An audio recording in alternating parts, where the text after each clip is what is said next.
Here we go.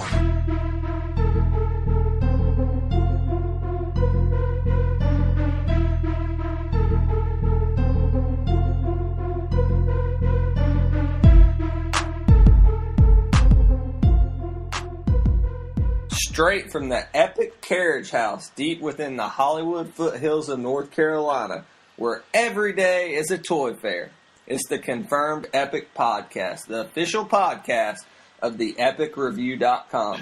I'm the real Brad Bell, and joining me today, as usual, is Jerry Reed, also known as BBQ 17.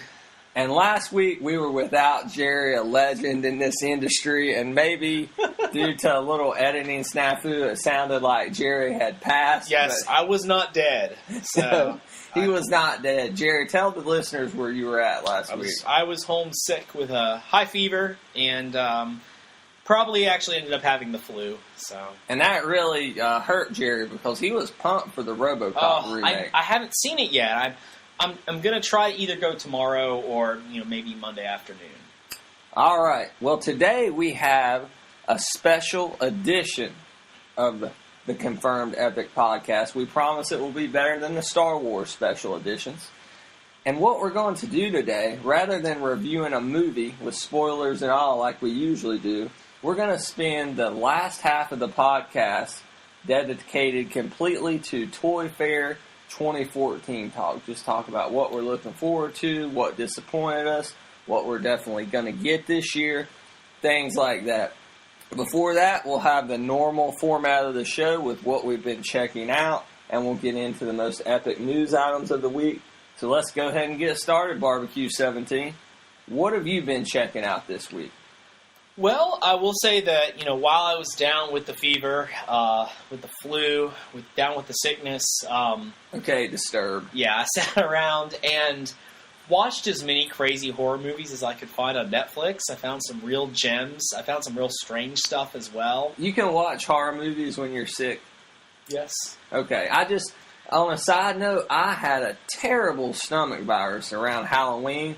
And I'd been watching all these horror movies because I was out of work, and I was like, well, this is a good chance for me to catch up and watch some horror movies headed into the Halloween season. And I just began becoming more and more sick to my stomach. So when I'm any kind of nauseous feeling sickness, I can't watch horror, even though I usually can totally handle it. But I guess with strep throat or the flu, it's a little different. So what did you check out? Well, I was watching some just really bizarre, crazy, just whatever I found on Netflix that looked both good and not good. Found this movie called Lair of the White Worm. It's kind of a mix between The Wicker Man and an H.P. Lovecraft story and, maybe something like a really strange Doctor Who episode. But what was interesting is this movie had Peter Capaldi in it, who's the newest Doctor. He's the 12th Doctor. And it also had Hugh Grant, who there was a Doctor Who Red Nose Day charity special back in, I think 98 or 99. And Hugh Grant played the Doctor for a few minutes as well. But it was this weird movie about snake people and archaeology and ancient curses. And people were having, these crazy fever visions and stuff in the movie. Of course, my fever was 102, so just made this movie all that much better. What's another one you checked out? Watched a movie called The Asphyx, A-S-P-H-Y-X. Okay, not A-S-S. Huh? Yeah, not what it sounds like. It was really interesting. I caught that last Saturday night. Yeah, too, yeah. It came out in the early 70s. It was the only film the director had ever done. But it was interesting. It kind of felt like somewhat like Ghostbusters, except it took place in the Victorian period. And this guy is doing these experiments with spirit photography and starts discovering that right before people die, that this spirit of some kind comes to them. So he finds a way to capture the spirit, and thus if he captures the spirit of somebody, they now cannot die. So it starts off as this guy has really good, noble intentions, but, obviously things go wrong, and it's a really interesting movie. I think the ending's kind of weak, but the first hour and a half of this movie, it's probably only about an hour and 45 minutes, is really good. I really enjoyed it. It was definitely a gem that I found. And Jerry, you are like a nut for these hokey horror movies. Yeah, and this right? one's not too hokey. It's pretty. It was a pretty well done movie. Lair of the White Worm was pretty crazy hokey. The Definitely enjoyed it. Asphyx was pretty good. Asphyx was great. The Asphyx. Yeah, check it out. It's on Netflix. All right, check both those out on Netflix. Watch instantly. Well, from one Netflix watch instantly phenomenon to another, I've been checking out House of Cards. No, not the much talked about second season that hit Netflix on Valentine's Day 2014. Rather, I've just finished the very first season of House of Cards. Now, House of Cards, if you don't know what it is a political drama where Kevin Spacey plays ruthless politician, House Majority Whip Francis Underwood. I would basically describe this show as kind of the evil version of The West Wing. The more edgier... It's what my wife has been watching through for like the last couple months is The West Wing. The West Wing, The West Wing, one of my favorite all-time shows. Jerry looks behind me. He'll see all 7 seasons of The West Wing. They are right there. Yes, I'm a political junkie. Any type of thing that has to do with politics on TV. I'm burnt out on real politics, and maybe have not been keeping up with the news as much as I should have. But fictional politics, I'm always for. Always much more interesting, not as stressful. And The West Wing's my favorite. I always like the political stuff on shows like 24. And there really hasn't been a good political drama, and I'm not counting 1600 Pen, that very failed comedy by NBC that was based on the president's son. I don't even remember that. Exactly. No one does. But House of Cards is a HBO Showtime quality show exclusively on Netflix. I mean, Kevin Spacey won an Emmy for this role. He won a Golden Globe for this role. So Kevin Spacey's racked up the awards, and I started watching this back when it originally first came on and got about halfway through it, got busy with other stuff, but was finally able to pick it back up. Now, Jerry, I'm the exception to the rule here, because most people with Netflix, when shows hit, they hit all at once. It's not your traditional 1 week at a time. Right, yeah, you can watch it all in a row if you want to. Exactly, and I was talking to a coworker who actually, over the weekend, in a day and a half, he watched all 13 episodes of House of Cards Season 2. Wow. So, Jerry, I was wanting to get your opinion, your thoughts on what we now call binge watching something. Yeah. Are you a fan of this? Would you do it? I have binge watched very few shows. The only things that I can think of that I've really ever binge watched was when a new season of Lost came out on DVD, because for the first and second and maybe 5th seasons of Lost, we didn't have cable at the time, or we didn't have any other friends watching it, so we would watch them when they came out on DVD and kind of watch them pretty quickly. And that was a good show to watch like that, because you didn't have to wait to see what happened. Exactly, and it was a show that I felt was better. Now, we watched Arrested Development. We did watch it in a few days. I don't know if that qualifies as binge watching, but we'd watch an episode or two a night. Maybe one episode, watch one the next day. Every night after dinner or something. Some shows, I think Lost was a show that just seemed like it was better if you did that. It was like, okay, it just kept moving on. One of the things, though, I remember with Arrested Development, talking to some people who binge watched it, is they moved through it for the story to find out what happened, but they didn't really have a lot of time to reflect on each episode. To digest the material. To digest, to laugh at the jokes, to kind of, share the jokes with other people. And so there is something that's missed from that when you don't have the time to appreciate, I guess each and every episode.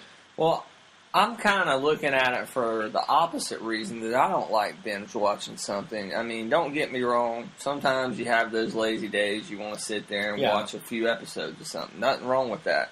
However, I'm the type of person that during my busy work week, I like to have shows to look forward to. Now, do I like being able to access them all at one time? Definitely.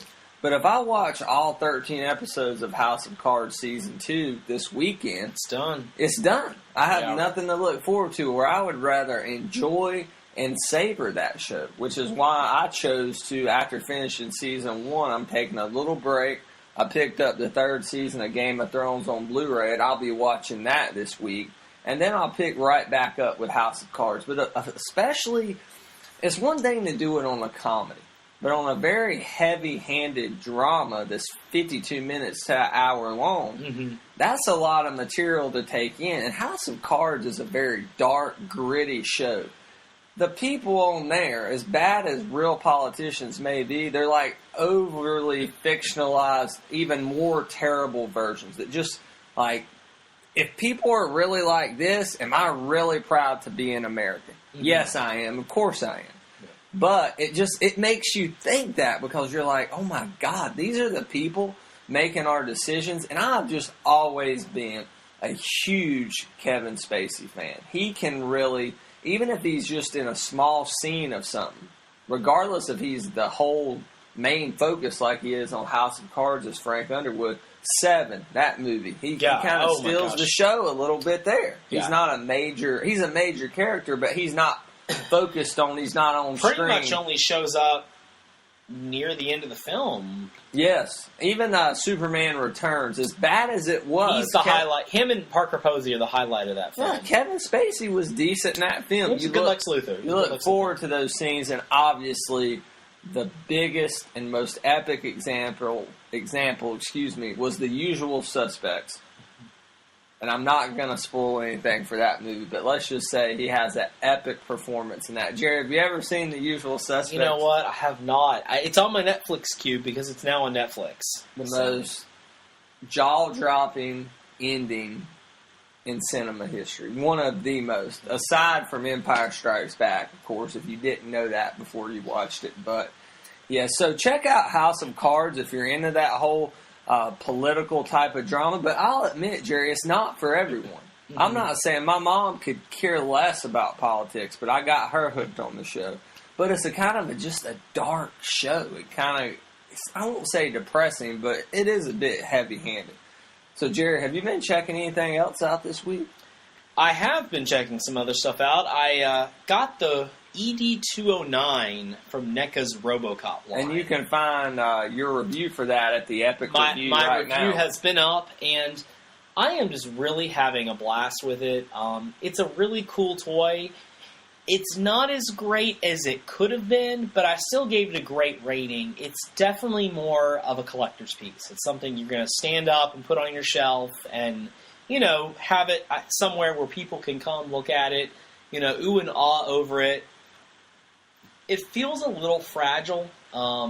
Just the legs? Is it too top heavy? Well, I haven't seen it in person. Some people have had breakage issues with the legs or with the torso, but just all the plastic feels very brittle on it. But at the same time, it's kind of an odd thing, but a lot of times a harder plastic that's kind of brittle holds detail better. If you have a real soft, rubbery plastic that's sturdier, it holds less detail. Yes. So, but I was going to tell you, the box is really cool because it has one of the Mondo artists. Jay Shaw. Yeah, Jay Shaw did the cover art for this box. They actually released the back of the box as a poster, which you can find online for a decent penny. It's not outrageous. It's very, very cool. It's just a very cool product, and I know we'll be talking about Toy Fair more, but NECA just picks and really has just a good. They really have their finger on the pulse of what the collectors who are willing to spend money on stuff, of what they're looking for and what they're interested in. They are definitely a collecting company, a toy manufacturing company catered toward the collector. Yeah. But it's not like a Hot Toys or a Sideshow. It's not outrageous. They're still making. I think most of the time they're still making toys. They're still making stuff you can actually, pose and some of their stuff you could play with. Conceivably you could give some of their stuff to a child, but of course ED209 does, or ED209 does say ages 17 and up on it. So. Okay, I have a question. It has an electronic feature, correct? It does have an electronic feature on it. How is that? What are the phrases? How's the sound come out? The sound seems to come out from the grill that's on the front of the Ed's main torso. The sound is okay. It sounds like it's recorded directly from the movie. It's not something that feels like it was taken from like a sound file. No, it sounds like you took the old Home Alone talkback and recorded it off your old VHS tape, played it back. Is it like that? A little bit. I mean, it's not bad. You can clearly hear what's being said. It says things like, you have drop the weapon, you have 20 seconds to comply. You now have 15 seconds to comply. Has a lot of gunfire noises with screaming. The Ed 209 says, you are illegally parked. You have 15 seconds to move your vehicle from the end of the movie when, Murphy shows up to confront the ED2 or the Omnicorps corporate people. So the sound is okay. It's kind of fun. It's kind of a novelty, but overall, I'm not sure that it adds a whole lot to the piece. If it were definitely more of a toy, I would definitely say the sound would be a lot, more of a feature. But with the way it just kind of stands around, I'm not sure it's really that big of a deal. That's what I was going to ask you. When you add sound to something, it kind of transitions it more to like a toy. Even that's all toys, let's admit it. It kind of transitions it more to a toy feel than something, as you called the ED209, a collector's piece. Yeah. Which always has me kind of, when I see these nicer pieces with these, talking features. It's the same thing with the Hot Toys. They did it with the RoboCop diecast and their Ed209 are also both going to speak, which I'm like, do I really want this to do that? To me, it really becomes what is the quality of the sound? What's the quality? Like, I don't do a lot with prop replicas. I have a couple, and I've liked some of the stuff Mattel has done with the Ghostbusters license. You reviewed some stuff on the site. The one thing I haven't reviewed, it's an older thing, is their PKE meter. Okay, so it's a prop replica. You can turn this thing on; it makes noise. It really looks and feels like a prop. The noise is loud. It sounds authentic. Then you have something like the Ed 209 where the voice is a little bit muffled. If this was like a very clear, cleaned up speech or something, I would think, okay, this really adds a lot to this, and it's very cool. The way it is now, it's kind of a fun feature, but I don't think it's a major selling point. It'd be interesting to see. I'm not getting the Ed 209 from Hot Toys or the RoboCop because they retail for $469 for the Ed 209 and $300 for the RoboCop. But it'd be interesting to see how the sound comes out on those, because I can't imagine paying that much for a figure that speaks and it not being crystal clear. Yeah. So it's kind of like with the Star Wars figures, they have, is it Medicom? They are the electronic figures. Like they released a Vader that was a Medicom figure that was like $250. It was a 12-inch figure. Oh, wow. Okay. Yeah, or it may have been $280 or something. And then Sideshow released theirs for $260, which was didn't have any of the speaking features or anything like that. The chest plate lit up. And it's kind of like, what am I going out of those two, which one are you going to buy? Yeah. With a figure like Darth Vader, do you want the figure that is more of the pure collectible with not the talking features and all that? Or do you want something you have to put batteries in? Does that kind of decrease the collectible value? I don't know. I really like stuff that lights up. I do like things that light up. Like I love the Movie Master's bat signal that lights up. I love how the Ghostbusters prop replicas, some of them light up. I love it when stuff lights up. I just always think that looks really cool. Doesn't one of the Hot Toys Batmobiles light up or something? Yes, they do. I know the 66 one is going to, and I believe the 89 one does. I have a Sideshow Freddy Krueger premium format figure. The base, the Boiler Room base lights up. Stuff that lights, I love it. I love how the new the Legacy Morphers, how those things light up. I'm a much bigger fan of light up than voice features. Because voice features sometimes sound great, sometimes they don't. Absolutely. So, and do you remember, oh my gosh, do you remember Comtech chips that used to come with the old Star Wars Power of the yes. Episode 1 figures. Episode 1, you had the thing. You bought, like, it looked like the Jedi communicator that Qui-Gon and Obi-Wan carried. Yes. And you had, like, a little plastic stand. Now, I love it when toys come with stands. So I loved it. I was like, oh, these come with stands. That's fantastic. Of course, they were also $3 or $4 more than the previous Star Wars figures. They were about $7.99 or $8.99 at retail when Star Wars figures had been $4 or $5.99 for a while. But the voices were terrible. They weren't the actors. They were like some random, none of them sounded like anybody. They were just like, it's like they just got random people around the office to say, hey, can you quote some Yoda lines? And, yeah. They were terrible. So you had some redneck saying, at last we will reveal ourselves to the Jedi. At last we will have our revenge. I remember my favorite was the Mace Windu. He's like, we will discover the identity of your attacker. It was like some white guy. Like, it doesn't even sound like Mace Windu. It was just so weird. I was a little younger than R2-D2 was somebody whistling. Really? I think the R2-D2 one probably was actually R2-D2. I was a little younger than you when those figures were released, and I was in 6th grade, or leaving 6th grade that summer. And I had all the Episode 1 figures with the chips. I still have them. I still have the reader. I was so pumped, and I thought that was the coolest thing. Did you realize it was crappy quality when you were buying them? Yes. Okay. See, I didn't. So, all right. Now, speaking of Star Wars, I've been checking out something Star Wars related this week.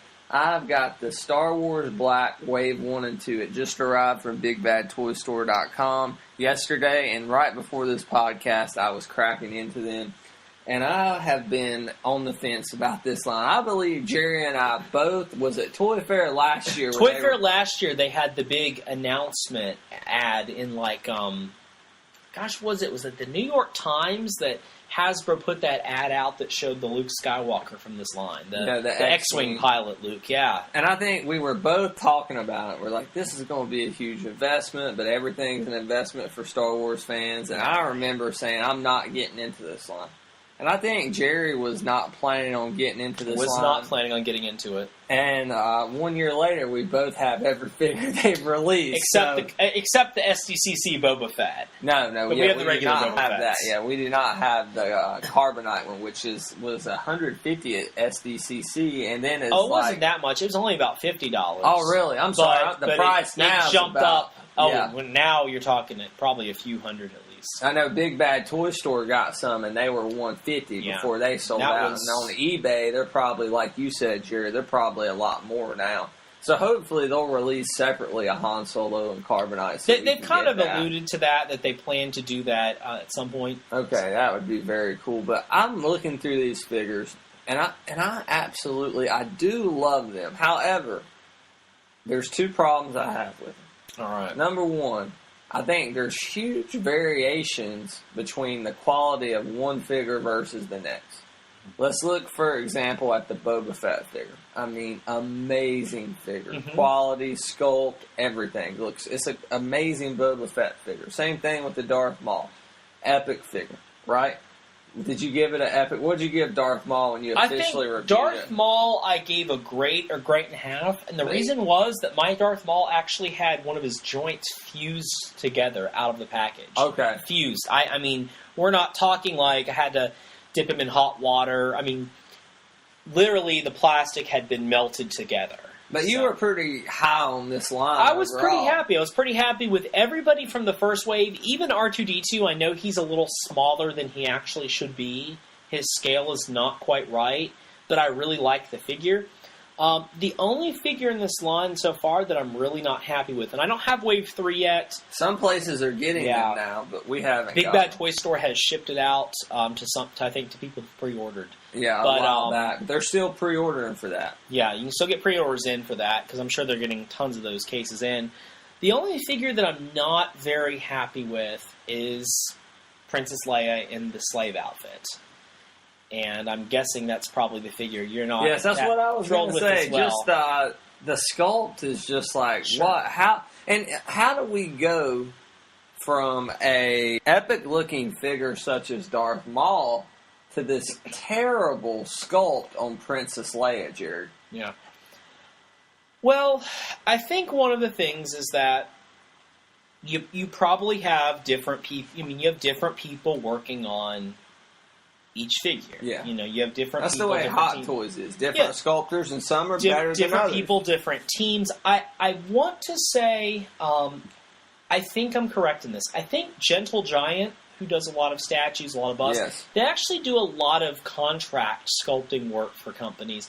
I think Gentle Giant is actually the ones working on these for Hasbro. Some of their stuff is very high quality. And some of their stuff is great, and sometimes they have stuff that's really, that's not fantastic. So, I think one of the issues here with the figures is, once again, I think every one of these is strong. I think every one of these is easily, we're talking great to epic, except for Leia. And I have a couple issues. I actually got the figure right here in my hand. One, obviously, let's just throw it out there. She's not wearing much clothing. No. Okay, I mean it's Princess Leia, yeah, and the metal bikini that she wears at Jabba's palace. So with everybody else, when you have articulation, you have all the joints, and these are very well articulated figures. I mean, they've got some fantastic, joints going on here. Double joints in the knees, all the shoulders and the elbows, the wrists, they're all swivel hinges. So they have that range of motion like a ball joint, but they're not ball jointed. They've got that full range of motion. When you look at Leia and her articulation, it really is about the same as everyone else's, but it's not hidden. It's right out there in the open. You look at Luke, he's got his flight suit. You look at Boba Fett, he's got his costume. You look at the Stormtrooper, you've got armor. You look at Leia, and you're seeing these big wonky joints that are right on her skin. That's the reason why a lot of female figures don't have as much articulation as males, because it more exposed skin. Yeah, more exposed skin, and it breaks up their form a little bit more. It's more jarring. It's harder to hide when you have a more petite form.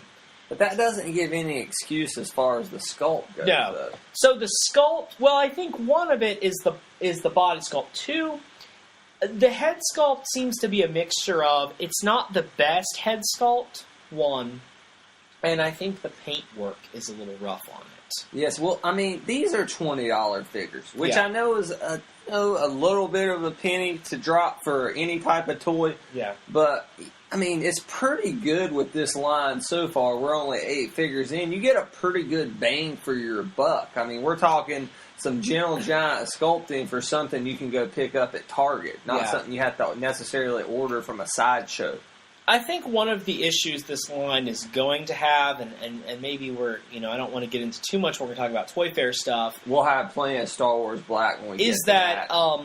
Wave 3 is coming out, and the figures do not have the amount of accessories or very variable looks that these initial figures have. We can talk about Wave 3 a little bit if you want to, because it's coming up, and tell the listeners as if they don't know, but cover who's in that line. Wave 3, Hasbro does 4, they've been doing 4 figures a wave. Wave 3 is Luke Skywalker in his Bespin gear. Which is your favorite version of Luke, Which is my favorite version of Luke Skywalker.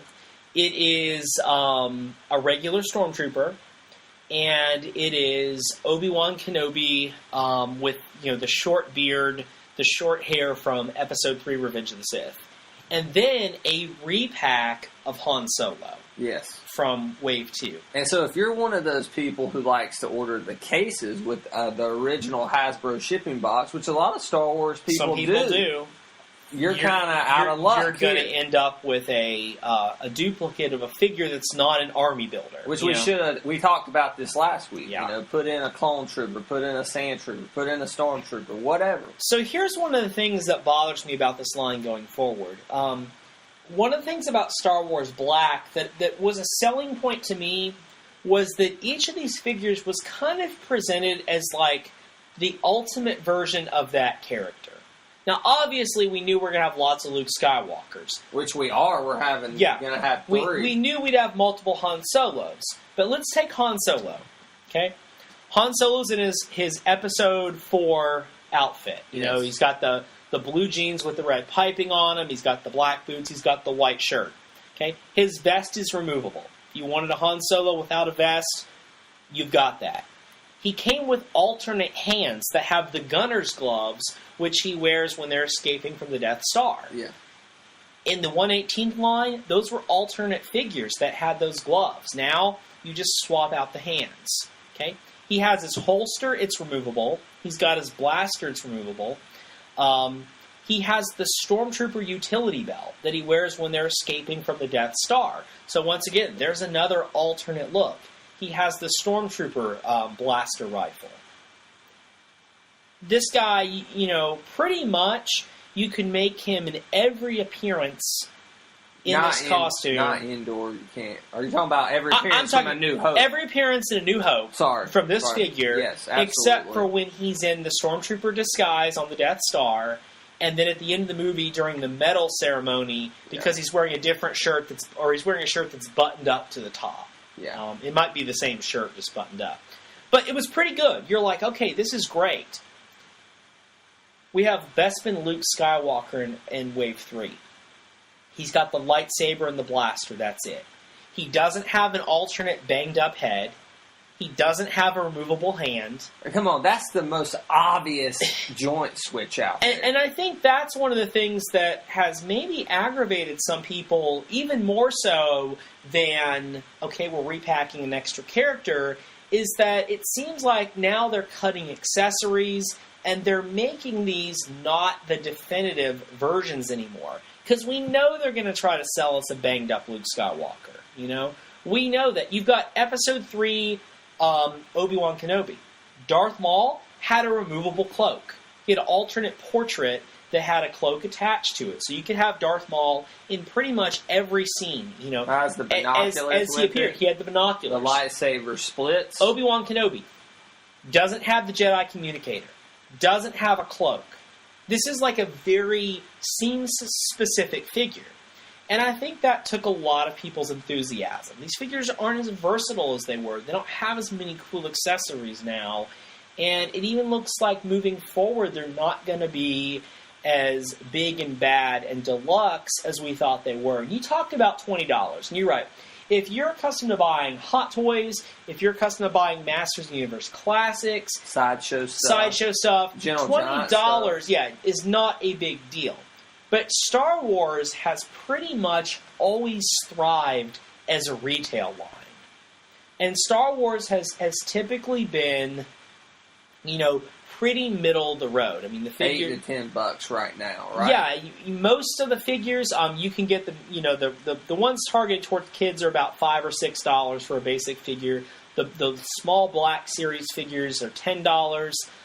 That's been the vintage collection that came before this. Those were... How's the smaller Black Series doing? The smaller Black Series is really hard to get a hold of because it just seems like the first wave or two of figures were not that exciting. There were some okay characters in there, but a lot of them were characters we'd seen many times. A lot of them were characters that were rescued from like waves or exclusives that never happened, so people weren't super thrilled about those. And it just doesn't seem like stores are ordering them. And so I've never seen anything from Wave 2 except one Luminar. Maybe Barriss Offee. I've seen like one of the female Jedi that's in that wave. That's the only figure I've seen. Now, what they're trying to do probably is, like you said, they're trying to plan this out from the long haul. All right, they did pretty decent with the first wave. They're like, let's start limiting. Let's start milking this line for what we can get out of it, right? That's what they're going to start doing. Now, if you're going to do that, which you know is Star Wars, Hasbro figures, they probably are, then I have one thing to say. Give me the sculpts, knock them out of the park. Yeah. All right, if you're going to limit the accessories and everything, not make it the definitive version, fine. But don't give me this Leia sculpt. And I know Jerry didn't have the biggest problem with it as I did when looking at Wave 3. I was really disappointed. Of course, I have not seen the figure in hand. It could be something totally and different. That's a tough call sometimes. It's a tough call, but just from what I've seen of the initial images, I'm not too impressed with the sculpt on the Revenge of the Sith Obi-Wan coming out in Wave 3. Yeah. That's just me personally, though. That's one collector's opinion. And, I'm not accustomed to getting these smaller figures. Now, that's what Jerry brings up with Star Wars. It's always been a retail line, the smaller figures. Even as a kid, I like those figures to kind of play with, but now as a collector, I just don't like the 3 3/4 figures. Like we've talked a million times on this show, they're hard to display, man. They are tough to display in a way that looks good. Yeah, absolutely. I mean, they're cool to have. They're cool to photograph. Some of the sculpts are really good. Some of the stuff they do, like Ponda Baba's arm detaching itself. I mean, come on. That's pretty epic, right? He doesn't like you. I don't like you either. You best watch yourself. I'm a wanted man. All right. Meanwhile, I'm getting my fiance a Ponda Baba as soon as it's released in Star Wars Black or Hot Toys, by the way. Just a Hot Toys Ponda Baba. I'm joking. That would be a very cool figure. Yes, it would. But we're going to talk. Let's kind of put a cork in the Star Wars Black conversation, because we're going to continue this discussion when we get to Toy Fair stuff, and we'll talk about some of these same problems we addressed. But for now, let's wrap up this Star Wars Black discussion. Just say Wave 1 and 2, we're pretty happy, right, Jerry? So we'll see where this line goes in the future, and we found out more at Toy Fair. Now, we're going to go ahead and get into the epic news segment this week, and the most epic news of all comes directly from Marvel Studios, where they have finally revealed the long-anticipated trailer of Marvel's Guardians of the Galaxy, directed by James Gunn. The trailer hit Jimmy Kimmel Live this week, and we want to play a clip from that for you right now. We arrested these 5 on Xandar. Check out the rap sheets. Drax, a.k.a. the Destroyer. Since his wife and family were killed, he's been on a rampage across the galaxy in a search for vengeance. Gamora, soldier, assassin, wanted on over a dozen counts of murder. Rocket, wanted on over 50 charges of vehicular theft and escape from lockup. What the hell? Groot has been traveling recently as Rocket's personal houseplant / muscle. Peter Jason Quill. He's also known as Star-Lord. Who calls him that? Himself, mostly. He's wanted largely on charges of minor assault, public intoxication, and fraud. Oh, I'm sorry. I didn't know how this machine worked. They call themselves the Guardians of the Galaxy. What a bunch of a-holes.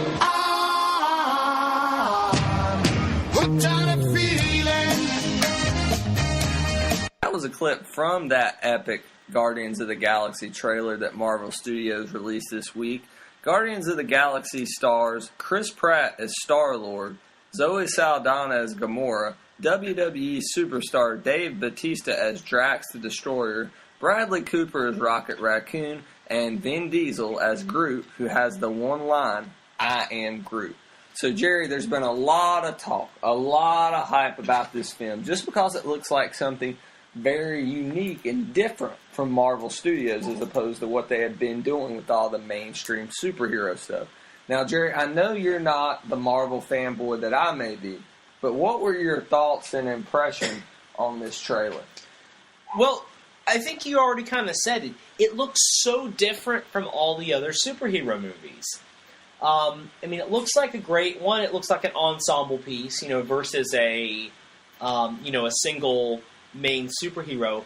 But number two, it does. It looks sci-fi. It looks humorous. I mean, I know a lot of superhero movies will have a one-liner or some funny scene. Avengers had plenty of. Well, we'll have it in the trailer or something funny. But I mean, this really looks like a sci-fi comedy. It looks like something far more like, say, The Fifth Element than it does your typical superhero movie.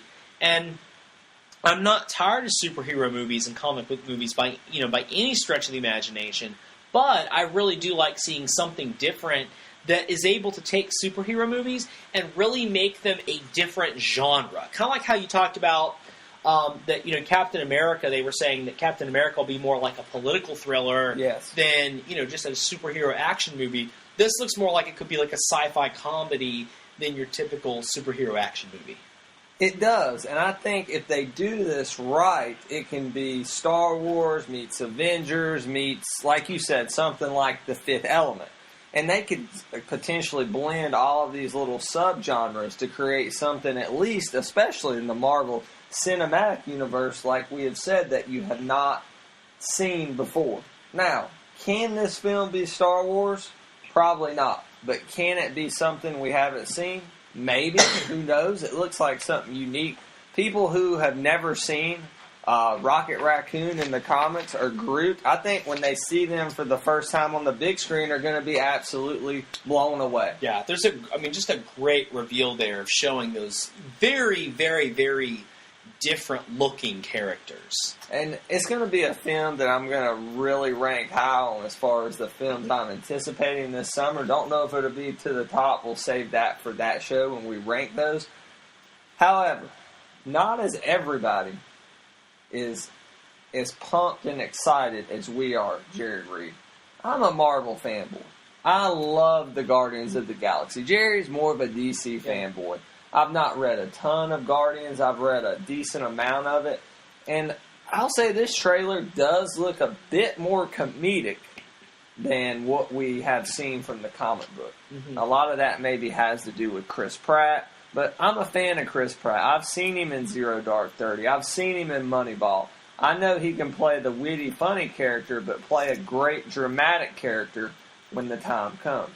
A lot of people don't have that much faith.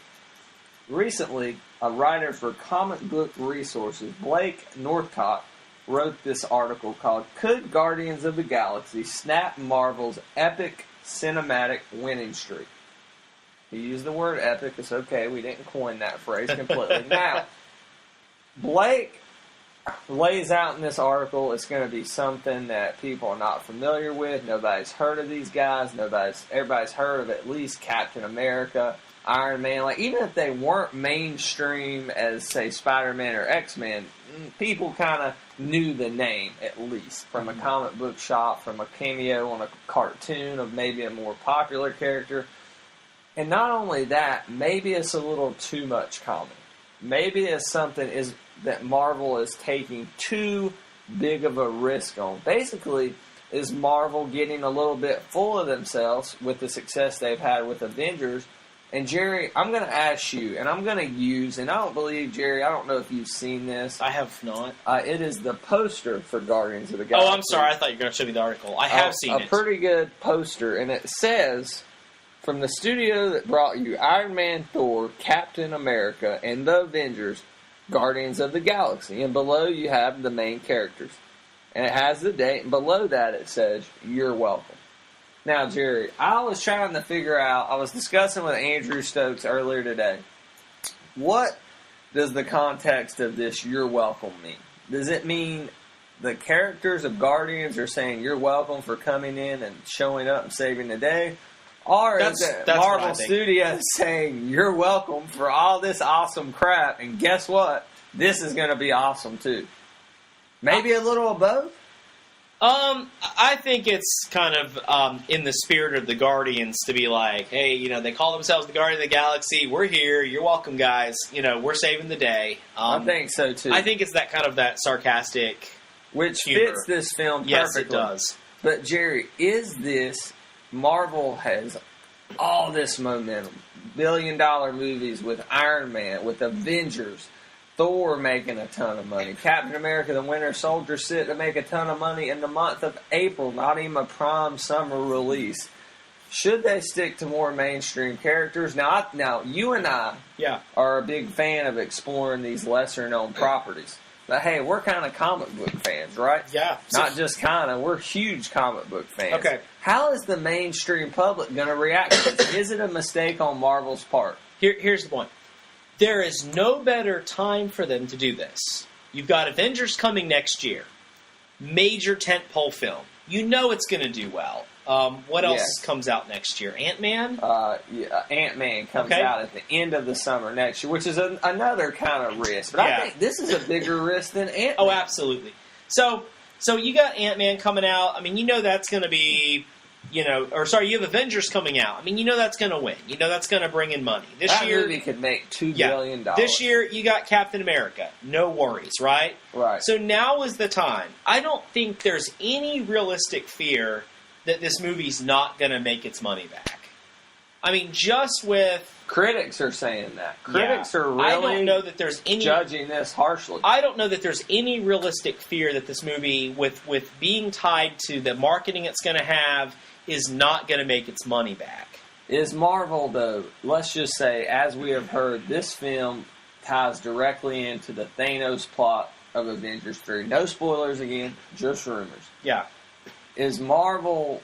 What happens if this movie bombs, Avengers 2, like we all know it will, makes $1.5 billion, $2 billion, and Guardians are a key part of what they want to do in that third Avengers movie? What happens? Does that kind of screw up Marvel's Phase 3 plans at all? No, because if this movie comes out, and even if it doesn't do that well, and then you integrate these characters into Avengers, people are going to, one way or another, people are going to be exposed to them. Yes. And if they're done well, then it'll be okay. I just don't know that there's a better time for Marvel to do this. It was good than timing. right now. They couldn't take this risk without the money that Avengers made, right? And I think the term risk is pretty relative. I mean, this is trying something new to expand, and it's kind of like, if it misses out, well, it's not going to be that big of a deal. But if it hits the money, it's going to hit the money and open up a whole new... franchise. Yeah, whole new franchise and plenty of more avenues. I think it would be more of a risk to not do this and to keep trying to pump out Captain America 3, Thor 3, Thor 4, Captain America 4, Iron Man. I think that would be more of a risk in the long run than just resting all your laurels on the same, 4 or 5 characters. You bring me to the point that I wanted to make. Blake writes in his article over at Comic Book Resources how this concept that a lot of people have written and talked about on numerous podcasts across the interwebs, superhero fatigue. Mm-hmm. Too many superhero film studios know they're going to make $1 billion. It's the hot thing. So let's push as many of them out as we can. And not only that, let's try to make as many of them as we can this next tentpole franchise. Mm-hmm. I'm glad that they're exploring these lesser-known characters because I believe this can combat superhero fatigue, whereas Blake believes over at CVR that this is going to be the nail in the coffin of superhero fatigue. People are going to say that and be like, okay, we like this crap. Why? Rather than, wow, they're trying to do, instead of giving us the same thing, they're trying to really mix up the flavor and the subgenres of these movies. So that's my thoughts on it, and I believe it's not that big of a risk. Obviously, Marvel is banking a lot on this film because they're using it to set up the whole third phase of their cinematic universe. There's already plans for an Avengers 2. It's being not written, but it's that they're laying the outline out. Not Avengers 2. Avengers 2 is coming out in 2015. Avengers 3 rumored to be 2018 or 2017. A Guardians of the Galaxy 2 as part of Phase 3 of Marvel's Cinematic Universe. So they have high hopes for it. Now, I love this poster, though. That was a great studio poster. We're both going to be there probably opening night for this movie, opening weekend, and we'll have a review on the site as well as a podcast when that comes this August 1st, 2014. Now, let's move on from some Marvel movie news to a film that we have been talking about a lot recently. We're both looking forward to The Raid 2. It was in our top 10 most anticipated films of winter spring 2014. It was my number one, and was it on your list? Your top 10? Yeah, it was probably in my. I may have had it at number 3. Yeah, it was pretty high up on your list. 3 or 4. Well, there's a rumor of an American remake of The Raid. All right, Jerry, and guess who is going to be starring in this American remake? Who's going to be starring in it? We got Chris Hemsworth, Thor, right? We got Liam Neeson. Pretty good so far, right? Wow, these are the guys you may expect in a Raid American remake. By the way, this remake is supposed to be directed by Patrick Hughes, who is helming the third Expendables film, which comes out in August, so we're not too familiar with Patrick Hughes, at least I'm not, his directing work. But here is the nail in the Raid remake coffin. Apparently, Shia LaBeouf is rumored to be starring in the American remake of the Raid. All right, but the brother who was the I guess made drugs or whatever, who was kind of the criminal mastermind. Shia LaBeouf would be perfect in any role, you say? No, I'm just saying that role. So, have you seen what Shia LaBeouf is doing lately? Absolutely, and for those of you who don't know, interesting. He is his own art exhibit in somewhere in LA, somewhere in California, LA, I believe, where he stands there with a paper bag over his head that says, "I'm not famous," and people come and see him, and they wait in line for hours and hours and hours just to get a glimpse of Shia LaBeouf. Now, Jerry, I don't want to get a glimpse of Shia LaBeouf at all in anything. All right? Now, I used to like the guy in Even Stevens. Don't get me wrong. I'm not going to go see him at the I'm Not Famous exhibit. I don't want to see him in the Raid remake. Now, the reason he did this was because he blatantly plagiarized a graphic novel that I don't know the writer's name. Excuse me for that. Yeah, I don't remember what it was. It was about the life of a film critic, and he created a short film about it, and he feels bad, so he wants to atone for that, so he's putting on this crazy show. But he also did all these other apologies, like he had a skywriter, plagiarize an apology, and all of his apologies have been plagiarized. So, I don't know. He's got some kind of weird, art thing going on here. It's like when Joaquin Phoenix was doing the I'm Still Here thing. But yeah, it's some kind of weird performance art that I don't know that we're quite getting, but who knows? But I'll just say, I don't think Shia LaBeouf is really that bad of an actor. Jerry, you have not seen Transformers 2 or 3, though, so you have the right to think I mean, is he really the weakness of those movies, or is the script and the craziness the weakness of those movies? It's a little bit of both, but Shia LaBeouf just adds to an already bleeding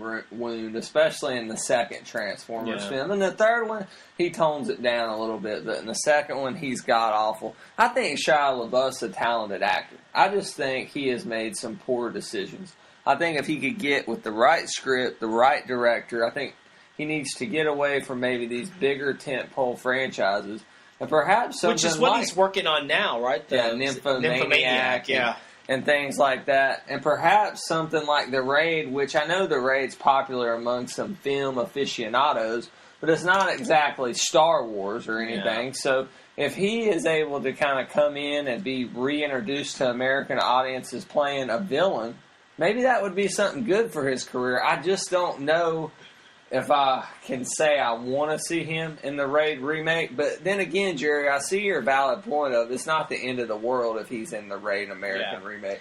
But I just want to talk a little bit. I mean, I know you kind of go in this direction. I don't know if the Raid is really a... Why is that a movie that someone feels the need to remake at this point? That was the direction I was going to go. I was going to get your opinion on when we have this obviously blatant foreign property. It's an Indonesian film.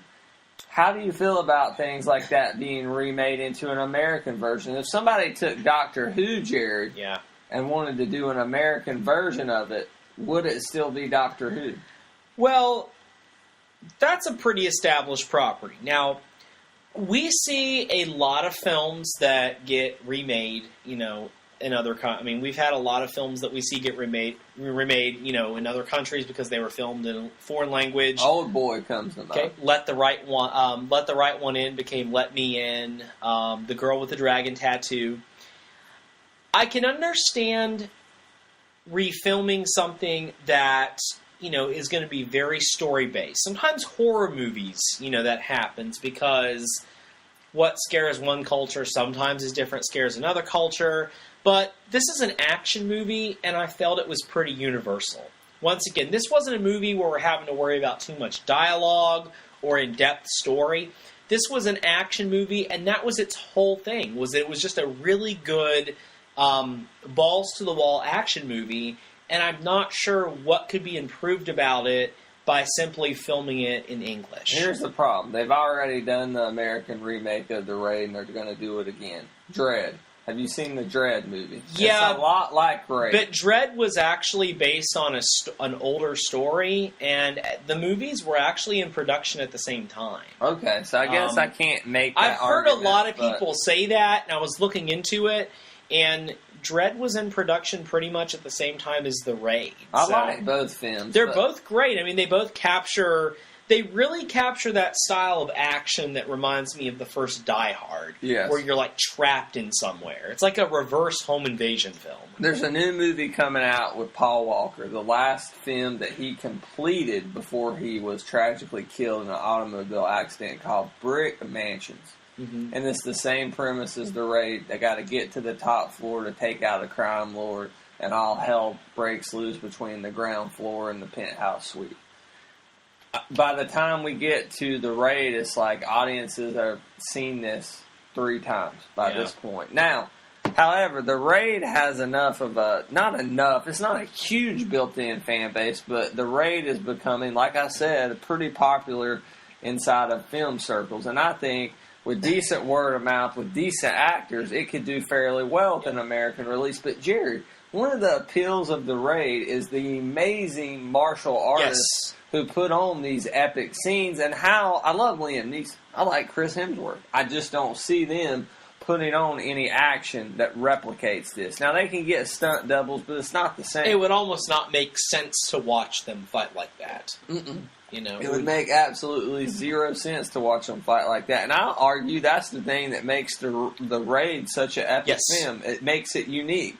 And if we see, some watered-down American version of that, it's not going to work. Now, what you possibly could do is take a different spin on it. Remove the martial arts. Just make it more of a shoot-'em-up action flick. The problem is, we've seen that. We'll have seen that with Brick Mansions. Dread's kind of like that in a way. They got to find some way to crack this code on the American remake. It's just going to take a really good screenwriter. I just don't want to see something generic. I don't want people's association of The Raid in America to be a Shia LaBeouf film that has no unique premises and just people trying to get up floor after floor and shoot them up. I want something decent to be attached to that name, The Raid. I just think it's a shame. I mean, once again, I am not anti-remake. Sometimes I think remakes are really good. They bring something else out. Somebody likes a property and they bring something, different to it. They take an older film and take a new spin on it. They, take an idea that might work really well but wouldn't translate well to one audience and find a way to translate it to another. I thought Let Me In was a really good I agree. remake, reinterpretation of the book, whatever you want to call it. I thought that worked really well. Sometimes, though, it just seems like, what's the point? Is the point that we just hate subtitles that much? We hate subtitles, we hate dubbing that much. The Raid was a perfectly fine action movie that I'm not sure why anybody wanting to watch The Raid would care that it was dubbed or that they had subtitles. Some people are just too lazy to read. Like you said, for those people, there's always dub stuff. Yeah. So, I don't know. I the next time I watch The Raid, I'm going to watch it with the subtitles because I've only watched it twice with the dub version. I need to watch the I am usually version. a very, very hardcore subtitle watcher. If it's a foreign film and I don't speak the language, I'm going to watch it with subtitles. But with The Raid, the default option is dubbed, and it's because the whole movie is action. The action is so fast that you really, I don't know, you don't have time to read. You don't have time to read subtitles. You're watching people with some of the best martial arts choreography I've ever seen in a film. Yeah, and you're just so enthralled with what they're doing. You don't want to read subtitles. So I would say watch it with both, at least one time. But probably your first go round, just watch the dub version. Dubbed, because you're wanting to enjoy this movie is about the choreography, it's about the action, it's about the spectacle. I mean, the story's there, but that's not the main focus. And all of this is rumored. We'll have more on the site as far as updates come along on the Raid American remake. There were 2 big bits of Star Wars news this week. One was the potential recasting of Princess Leia. They're saying that somewhere, I believe it was in New Zealand or somewhere where they're going to shoot one of the Star Wars movies, or somewhere, Pinewood Studios in England. Pinewood Studios in England, where they're going to do this shoot. And they're actually building an ILM studio over there, a full ILM studio, not just a little place to sit up, because their thing is they're going to have years and years and years of Star Wars movies shooting in that area, so why not have the full thing there for the spin-offs and everything like that. Now, there was an open casting call for a Princess Leia. The thing is, we don't know what this open casting call was for. Was it for Episode 7? We don't know. Was it for a spin-off then, maybe years down the line? We don't know. But, Jerry, I'm going to ask you two questions, one of which is maybe very difficult for you to answer. All right. Number one, how do you feel about Princess Leia being recast in Episode 7, or any of the main principal over characters? my dead body? Exactly. I think that's how most Star Wars Let's be honest. We know Wait. Just I want you to think about the second question while you're answering the first, because I know what you're going to say to the first question. Okay. If you absolutely had to, who would you recast as Princess Leia? Putting you on the spot. But go ahead. Your thoughts on the potential recasting. Well, the first thing, we know that Carrie Fisher has been working with a personal trainer, as has Mark Hamill already. They've already said Harrison Ford didn't need a personal trainer. No. He stays in great shape. He fit into the same Indiana Jones outfit. Yes. So we already know they've invested time into, doing personal training and stuff. So I'm hoping this is just a crazy rumor. Or a spin-off film rumor. Now the spin-off film would make more sense, because they really do seem to be wanting to explore, other areas of Star Wars Galaxy, and maybe having to recast somebody for something along those lines. But who would I cast as Princess Leia? Well, one of the weird things is, if you're talking about, let's talk about, you can answer it one of two ways. A younger version, like for a spin-off movie, or you can answer it with an older version. Because that's a tough one of who would I would cast as an older Princess Leia. It's hard to... I know my younger one. Okay, I would say Jennifer Lawrence. If I had to recast a younger Princess Leia in a spin-off film, never would I have her come into Episode 7. Yeah. God, no, under any circumstances. Wouldn't make any sense. And I don't want any of them recast. He's thinking about it. I don't know. I'm not usually good at these casting, on-the-spot casting kind of things. I'm usually really bad at that. Yeah, I would say Parker Posey. I'm just joking. That's just who came to my head. Yeah, Parker Posey. So, that's honestly is not the worst. The reason I did was because she's in Scream 3, and Carrie Fisher makes that cameo in Scream 3. Just popped in my head. And we also talked about Parker Posey when we were talking about Superman Returns earlier. Absolutely, off the air. Now, it's hard. You don't have to answer that, Jerry. If you want to think about that, I'll have to think about that. Brad, I'm playing with your R2-D2 right now. That's not a metaphor. No, I'm really holding a Star Wars black R2-D2 in my hand. I noticed you don't have the side panels and the legs. They're supposed to be on there. They're missing. Well, they're in the package. You have to. You can swap them out with the jets. Okay. But they're supposed to be the Hold your horses on Star Wars Black, Jerry. Okay. We're getting into more of that when we get to the toy fair. So excited. Now, Jerry. Yes. This week, they've been rolling it out over the course of the past couple weeks, every few days. They've been going through and announcing the main characters, what will be on the crew of the Ghost, which will be the primary ship on the Disney XD cartoon called Star Wars Rebels. For those of you who don't know, if you're living under a rock somewhere, Star Wars Rebels will be the TV show that Lucasfilms, now owned by Disney, scratched the Clone Wars for. They wanted to do a show that was focused after Episode 3, after the rise of the Empire. And here are the characters, Jerry, we know so far. There's Kanan, described as a cowboy Jedi, he doesn't speak like a cowboy or anything crazy like that. It's just he prefers a blaster now over a lightsaber, even though he's an established Jedi.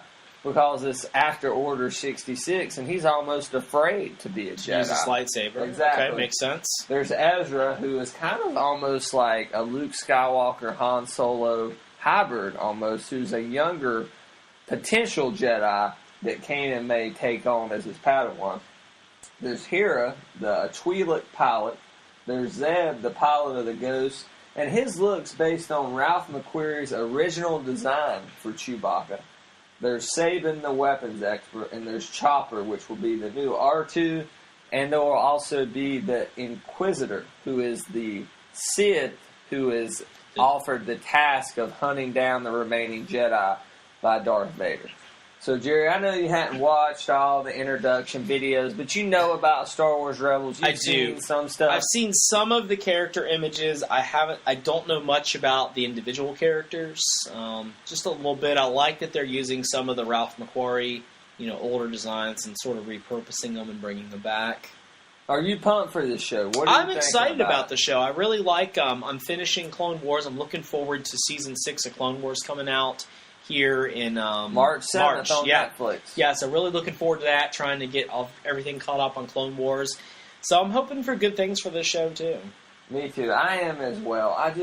It's so cool to see. I mean, we get to see TIE fighters now. Maybe we'll see a Death Star being constructed, the first Death Star for the first time. And it's coming down the pipeline. They're not going to throw Darth Vader in your face every episode. Maybe not even the first couple seasons.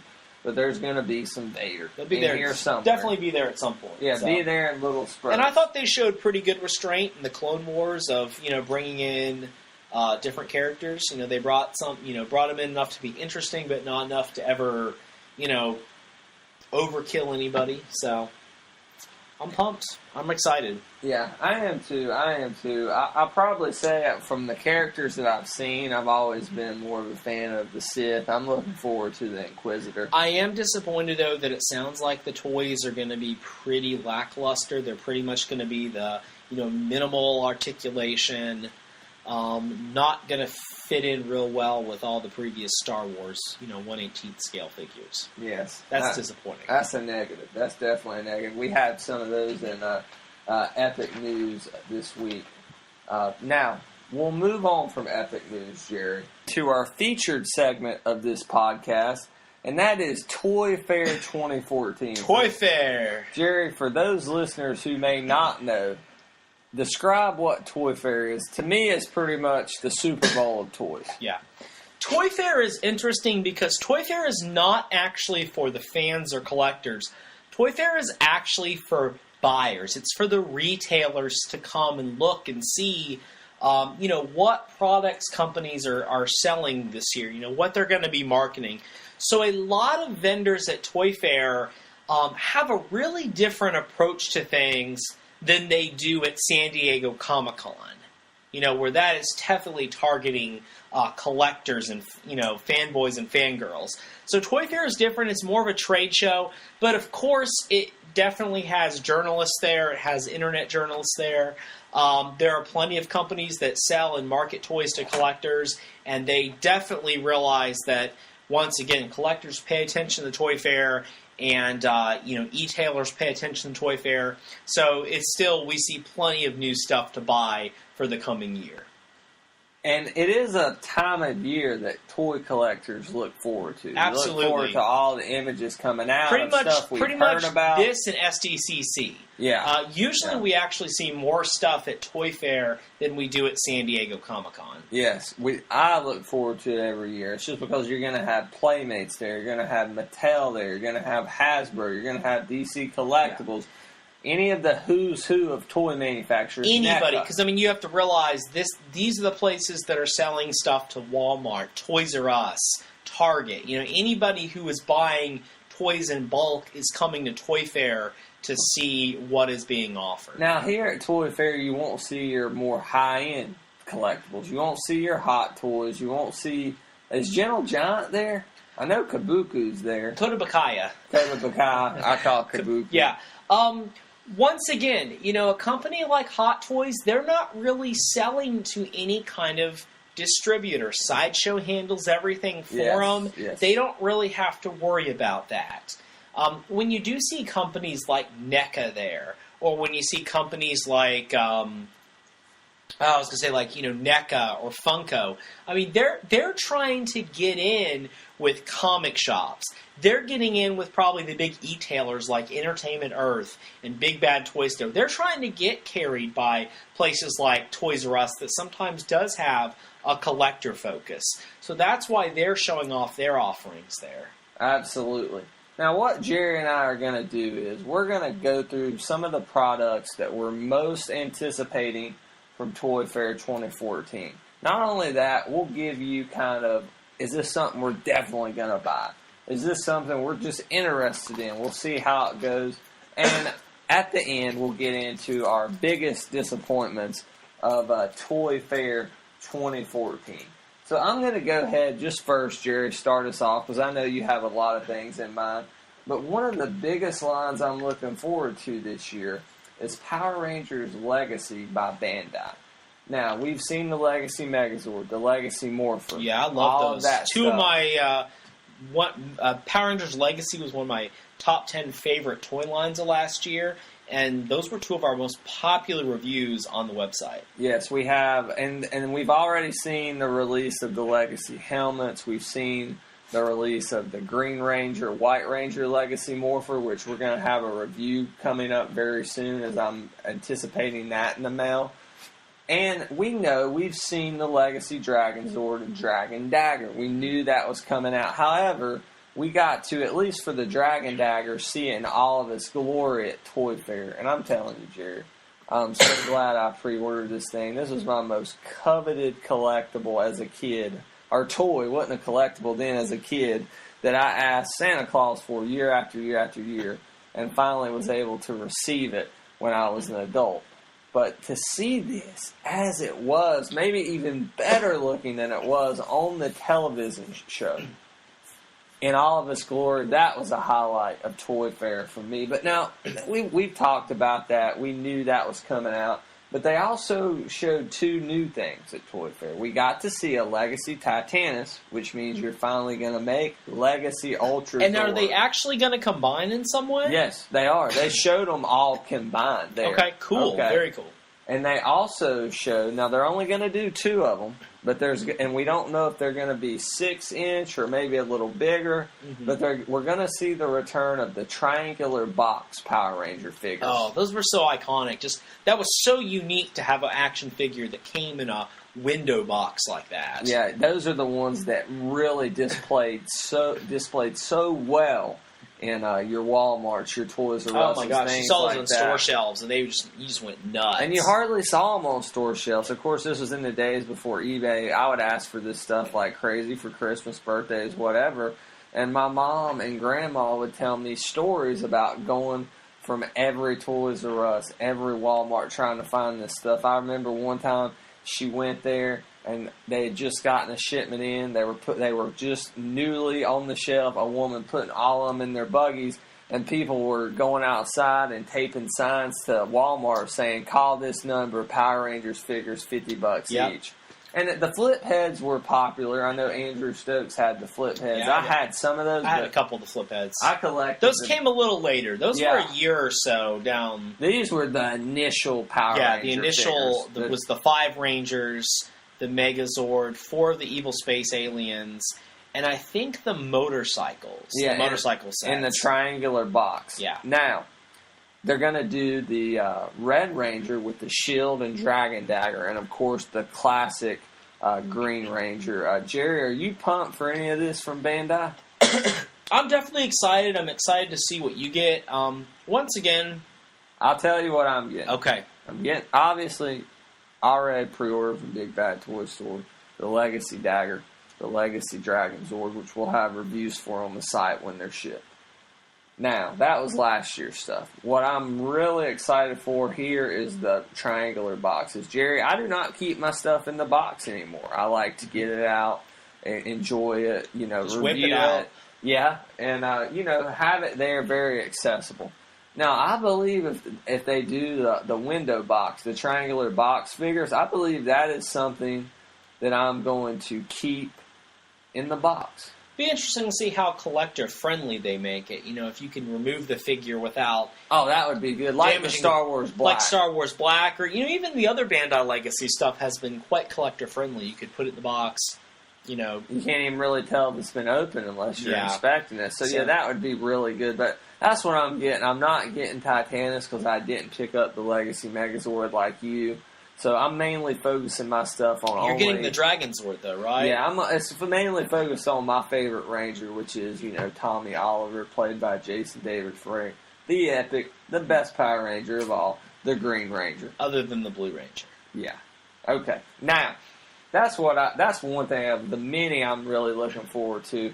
And I'll buy those, but Jared, what stole the show for you at Toy Fair? Or what's just something you're looking forward to? All right. Well, one of the things that I just thought was DC Collectibles had a fantastic showing. DC Collectibles rebranded probably about a year and a half ago. They've been DC Direct for years. They rebranded to DC Collectibles. And if you remember last year about this time, I was so irritated with DC Collectibles. I went through about 5 or 6 toy statues that were broken, that had quality control issues like crazy. My Arkham City Talia al Ghul, her arm fell off, and her leg fell off right out of the package. Deadshot's arm fell off. I've had one of the Killer Crocs that, you know, the arm just came off. So I was really upset. They weren't releasing anything I was really interested in. Over this past year, I don't know what happened, but DC Collectibles has went from the bottom to the top of my list. I was the most excited to see what they were doing at the show. They're releasing great figures from the New 52. They've got figures like Batgirl coming out. They've got a New 52 Nightwing coming out, a New 52 Supergirl coming out. They look amazing. They've also got their Greg Capullo line, which I'm very excited for. And they're continuing it. You know, the first wave is coming out that has Batman. Who's in the first wave? Batman, Riddler, Talon, and Nightwing. Yeah. And now they have the Red Hood Leader coming out. Yeah. Who would have ever thought we would see that figure? No one. You know, they have a Greg Capullo Nightwing coming out. They go to Mr. Catwoman, Mr. Freeze, and the Thrasher Armor Batman, and the Riddler too. And the Riddler's part of the first series that we've seen a couple months ago. But this Thrasher Armor Batman is awesome. He's got an alternate Bruce Wayne head. He's massive. He's huge. He looks really, really, you know, like this is like Batman's equivalent of Hulkbuster armor or something. Yes, it is. That's so exactly it's really what cool. DC Collect. You know, one of the interesting things is Mattel really has pretty much just resigned the collector side of DC stuff. Mattel has had the DC license for quite a few years now, and they have pretty much just given up the collector side of things. Their Club Infinite Earths, which was like their Masters of the Universe line, it was the DC Universe Classics line. But it was done, you know, you had to subscribe to it. Very disappointing this year. Yeah, very disappointed last year, and it ended. Last year, excuse me. Yeah, it ended. They didn't get enough. Oh my God! They only got like 63% of what they needed to go forward. So they're releasing 4 figures that they showed, and they are releasing a final Superpowers wave online only.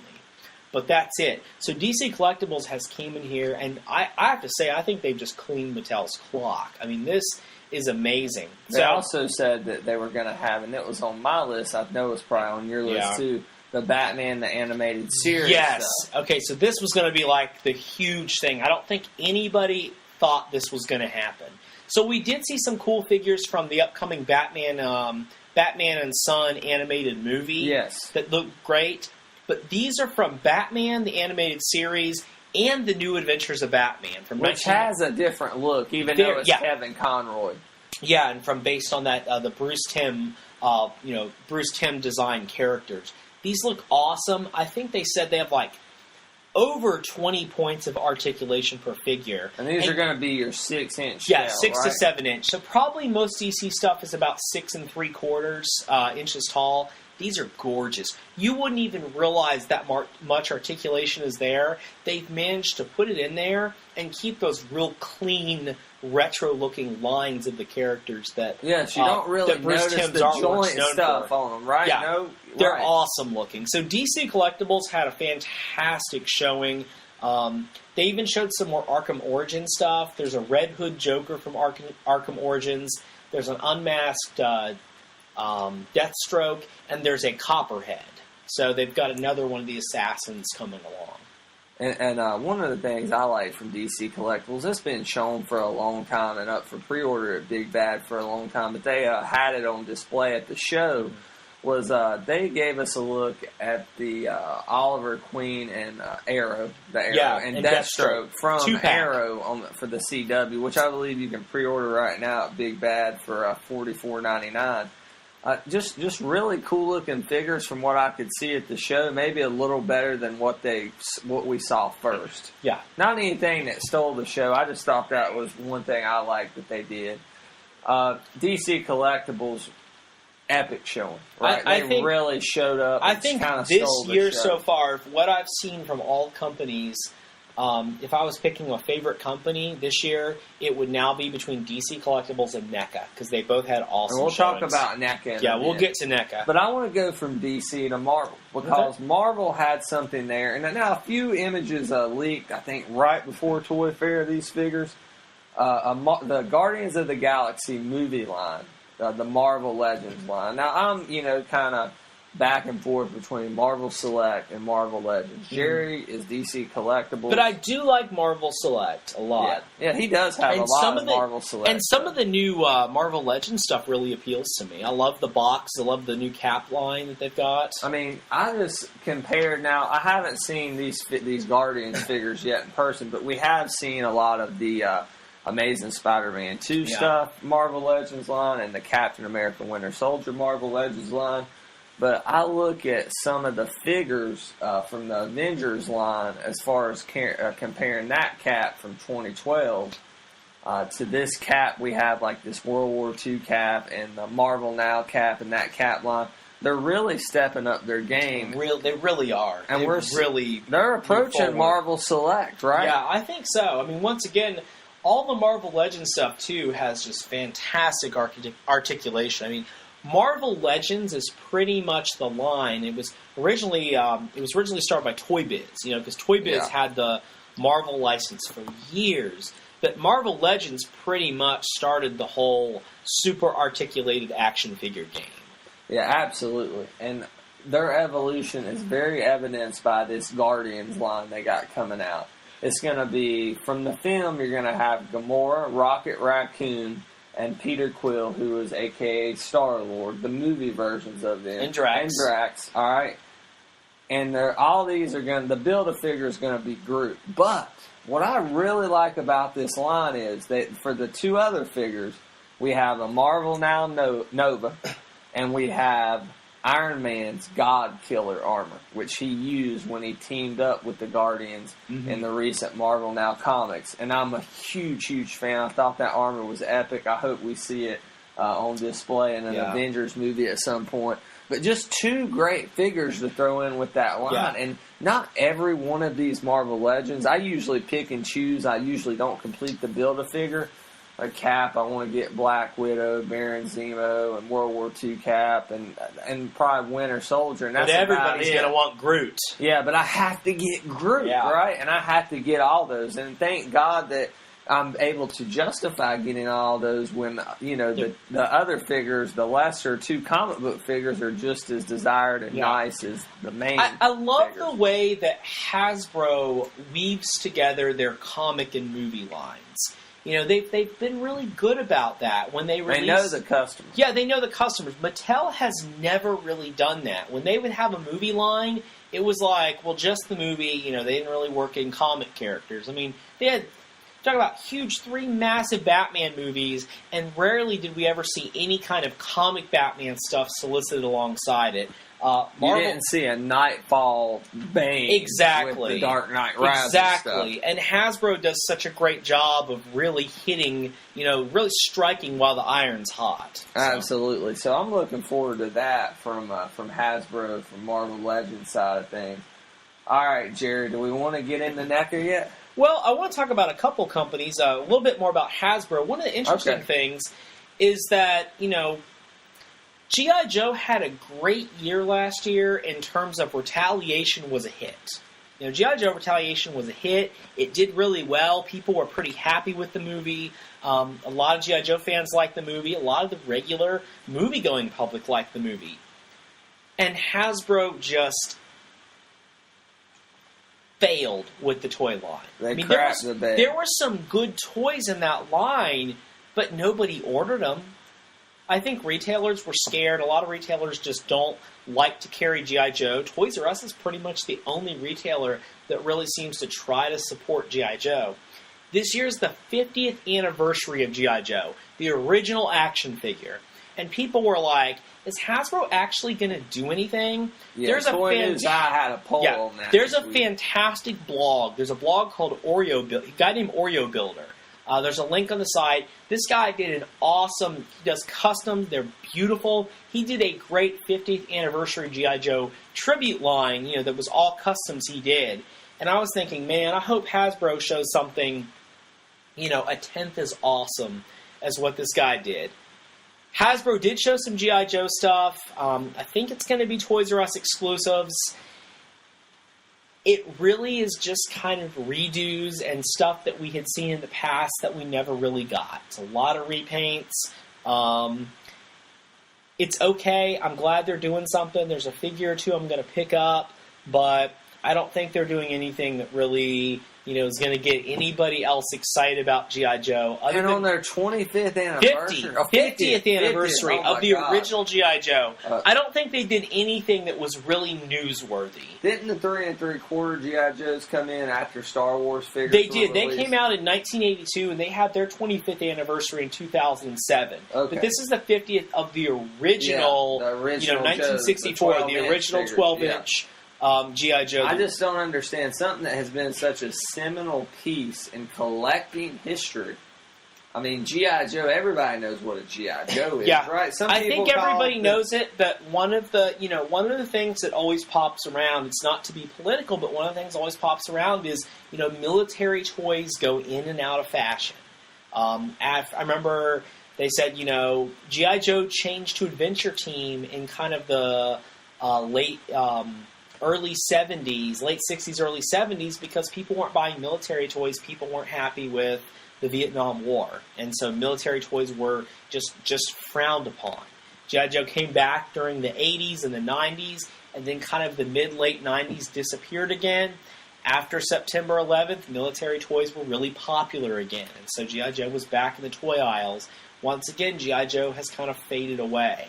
Thank you, Obama. Hasbro has tried to reinvent the line multiple times, but, we'll just see what happens with it. But I'm glad Hasbro showed something. Now, their Creo line, which is kind of their version of Legos, had a great showing. They're making a Terrordrome, which is a really big deal for G.I. Joe fans that collect that. But for the main line itself, I thought it was a pretty disappointing showing. But at the same time, I really didn't expect them to actually show anything. So it was something. Yeah, 50th anniversary. I can't believe that. What I was saying earlier, though, there's people, maybe my grandmother, that refer to action figures, generic action figures, that's a G.I. Joe? Yeah. I mean, that's how relevant they are in this industry. And you have Hasbro, one of the most respected toy retailers in all of America. Yeah. They didn't do anything that caught the attention of people that spoke to the power that this brand has had, at least in influencing action figures and influencing toys in general. So even one or two really strong items that show that influence would have been better than just taking some concept stuff we've seen in the past and finally getting it out there. Yeah. It's great for fans who are hardcore, who, need some of this stuff, but it's not anything that gets the general public excited. Now, I know we want to get into NECA, but before we do, I wanted to just mention Dark Horse had some Game of Thrones figures they were showing at Toy Fair this year, and they're going to release an Iron Throne, a Cersei, and a Jaime Lannister, Daenerys Targaryen, Robb and Arya Stark. This is not a line I'm going to get, but they look to be well done. Now, Funko's doing their line. Yeah, I want to talk about Funko, too. Funko's going to have... Their line's going to be more articulated. Out. They're already out. They are I want to say they're like a 30-day exclusive to Barnes & Noble. People are already buying them. Okay. So, the first wave, and once again, I haven't seen... It had Daenerys Targaryen. Yeah, I haven't seen Game of Thrones. They have something like the White Walker, Jon Snow, and Peter Dinklage's character. Tyrion Lannister. There's like 5 characters in the first wave. They come in boxes that look almost like Star Wars Black, except Game of Thronesy. They're about the same size. They're built the same. They're actually sculpted by Gentle Giant. Funkos are sculpted by Gentle Giant, I believe. They have been having some big quality control problems with the first wave. And this is going to be a battle to see which of these lines, the Dark Horse line or the Funko line, is going to be the Funko line one. has got out there first. They're articulated. You know, they seem to be pretty popular, but they are having some quality control problems. Dark Horses are going to be more like statues. They're little plastic statues. They're going to be like action figure sized, but they are little statues and dioramas. Think older Marvel Select stuff. You know, back when Marvel Select gave a figure like 1 or 2 joints, really was just more just an assembly issue, and that was it. Well, for a lazy collector like me who just wants something to just sit there and enjoy, I'm just kidding. I like to, I'm going to try to get better about getting more of my figures out there for reviews and articulating them better. But no, sometimes I'll joke with Jerry, I'm a lazy collector. I like to get my stuff in a pose that I like and leave it on the shelf. That doesn't necessarily mean I always like statues. Yeah, well, sometimes there's an appeal to that. So I think maybe, I don't know, in some perfect world, as popular as Game of Thrones are, maybe the Dark Horse figures appeal to their audience, maybe more people like me, and hopefully for more of the people who are looking for that solid articulation, or maybe I should rather say flexible articulation. Like Jerry, that's there too. I will say that, once again, having not seen or read Game of Thrones, the Funko figures really did appeal to me because I'm thinking, like, my gosh, I could put these in with my Toy Biz Lord of the Ring figures, Lord of the Ring stuff, and they would fit right in. I want to talk real quick about Funko showed a lot of their reaction figures. I don't know if you're familiar with the reaction line. That actually started last year. So back in the 70s, there were plans to make a line of toys based on the film Alien.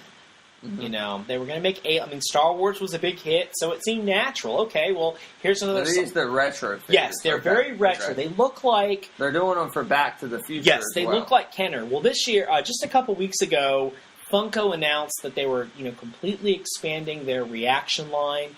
They released some pictures. We've seen everything now. There's like 80 figures in this line. They're covering a variety of movies. Escape from New York, one of my personal favorites, John Carpenter film, Kurt Russell stars in it, has 2 figures. Pulp Fiction is covered. I mean, you've got Marcellus Wallace, Jules, Vincent Vega. You even have the Gimp in the Pulp Fiction line, which is completely disturbing and awesome at the same time. But you've got a variety of horror icons, Michael Myers, Pinhead, Freddy Krueger, Jason. What are these retailing for? $9.99. And they come on a really cool vintage-style card that you have to imagine with these that, this is what a toy would look like if they had been made by, Kenner back in the late 70s. So it's kind of weird with newer licenses. Like, they've got Nightmare Before Christmas. They have Buffy the Vampire Slayer. They're doing Firefly. But for older licenses like Terminator, Predator, Escape from New York, Pulp Fiction, this is a really cool idea. So I think they're going to get a lot of collector attention. For $9.99, people can kind of grab a lot of them. And they're, once again, 4 to 5 points of articulation. But they've got neat licenses. They're going to be really cost effective.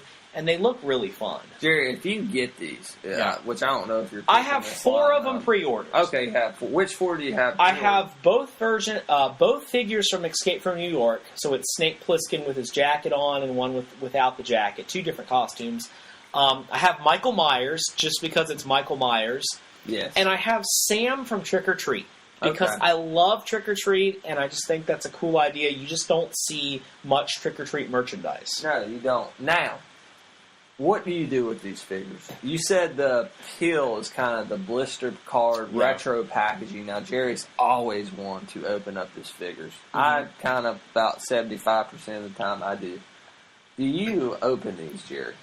My thought is what I'll do is I will cut the blister on the side so I can pull the figure out, pose them, when I want to, but keep them on display on the card. Okay. So, okay. Yeah, that's something to do. Exactly. A good solution there. Yeah. All right.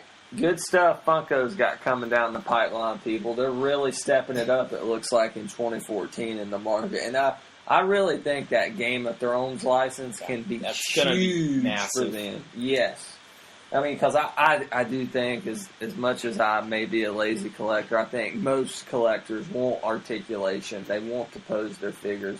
And I believe that the Funko line will eventually, just as Armageddon beat out Deep Impact, will beat out the Dark Horse Game of Thrones line. Now, Jared, all right, let's go ahead and get into NECA.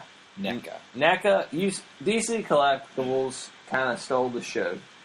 However, NECA was there in full presence. I know you have a ton of stuff you want to talk about, but just 2 things that I immediately thought of you were the quarter scale figures that they were releasing. Jerry has been longing for. He's been longing for a collectible version of the Heath Ledger Joker. He even toyed with pre-ordering the Hot Toys version. I did. I ended up getting it, and they said that, hey, NECA's doing a quarter scale, and you picked up the 89 Batman. I did pick up the 89 Batman. They said they're doing a quarter scale Heath Ledger Joker. Jerry, is this finally the time you pulled the trigger on that? For $89, I don't think I cannot pull the trigger. I mean, I think that's a really good value for a figure that's 18 inches tall. That's taller than one of my dogs. I mean, that's a great, I'm excited. I'm planning on picking up the Heath Ledger Joker. Looks like a pretty good sculpt. The sculpt looks good. It's a great, iconic look. He's got the kind of the old style machine gun that he carries. Got a knife with him. It looks very close if you've seen the Inner Bay quarter scale that they did for the Heath Ledger Joker. As far as the look, it's really close to that. Is the quality there? No. Of course, that's a $400 figure versus a $90 figure. But I was very happy with the quarter scale Batman, the Keaton version. That was an amazing piece for the price you paid. And I mean, not even just for the price, but I mean, I've had a chance to really look at your Hot Toys version, and I mean, there's some things the Hot Toys version does that's, obviously better with the amount of money they have, the different materials. But there are some things I think are superior on the NECA version as well. The Batarangs one, it folds. I love that. So it'll be interesting to see, kind of what's superior. I will say that the defining thing here for me is going to be the head sculpt. The head sculpt is going to seal the deal on whether or not I pulled the trigger. And so far, it looks pretty good. So far, so good, but that can change. Yeah. Now, you're big into any Arkham collectible that DC Collectibles puts out. However, this is a NECA Arkham collectible. They're doing a quarter scale Arkham Origins Batman. Will you add that to your collection? Probably not. Why not? Just because you're strictly sticking with DC Collectibles? No, it's really that quarter scale stuff. I'm going to be pretty particular about quarter scale. Right now... It's not something... we say it's $90. Hey, it's still $90 on a toy. Yeah. You get 2 quarter scale figures, by the time we get them shipped, that's $200. I own 2 quarter scale figures right now, and I own an Ash. I own the old McFarlane Ash from their movie Maniacs line, Army of Darkness, and I have the Keaton Batman. And I like the Arkham Origins, but once again, all the other Arkham Origins, or Arkham Asylum, Arkham City, Arkham Origins stuff I have is all in that 6 to 7 inch scale. That's where all my Batman stuff is. You know, once again, we talked last time kind of about our little collecting tiers. Yeah. For Batman stuff, for me, it pretty much has to be in 6 to 7 inches, or I don't consider it. Yeah. I make an exception when it was something I really wanted, like that large Keaton Batman. And the Heath Ledger Joker you've been wanting for I've been years. wanting a good collector piece for years, and I think this might just be it. Obviously, the only other thing I do is anything Batgirl. Yeah, Coruscant Batgirl, yeah, I'd buy that. So. Absolutely. And NECA's really, you know, we've also had the Adam West one last year. They're really getting into this. We've had the Avengers, we had the Cap and the Iron Man. They did a Superman, not Superman Returns, Man of Steel Superman. Oh. And their quarter scale stuff is great. But it's evolving, much Yes. like the Hasbro Marvel Legends stuff. NECA's quarter scale stuff. Go look at their Captain America for the Avengers. And look at where that is compared to where the Keaton Batman it's like looking is. every year how Hot Toys, you know, their stuff just gets it's better crazy. and better and better. Did you see their Master Chief? They have like a prototype of a Master Chief. They actually, you know, McFarlane has the Halo license, or they did for a long time. I don't know if they still do.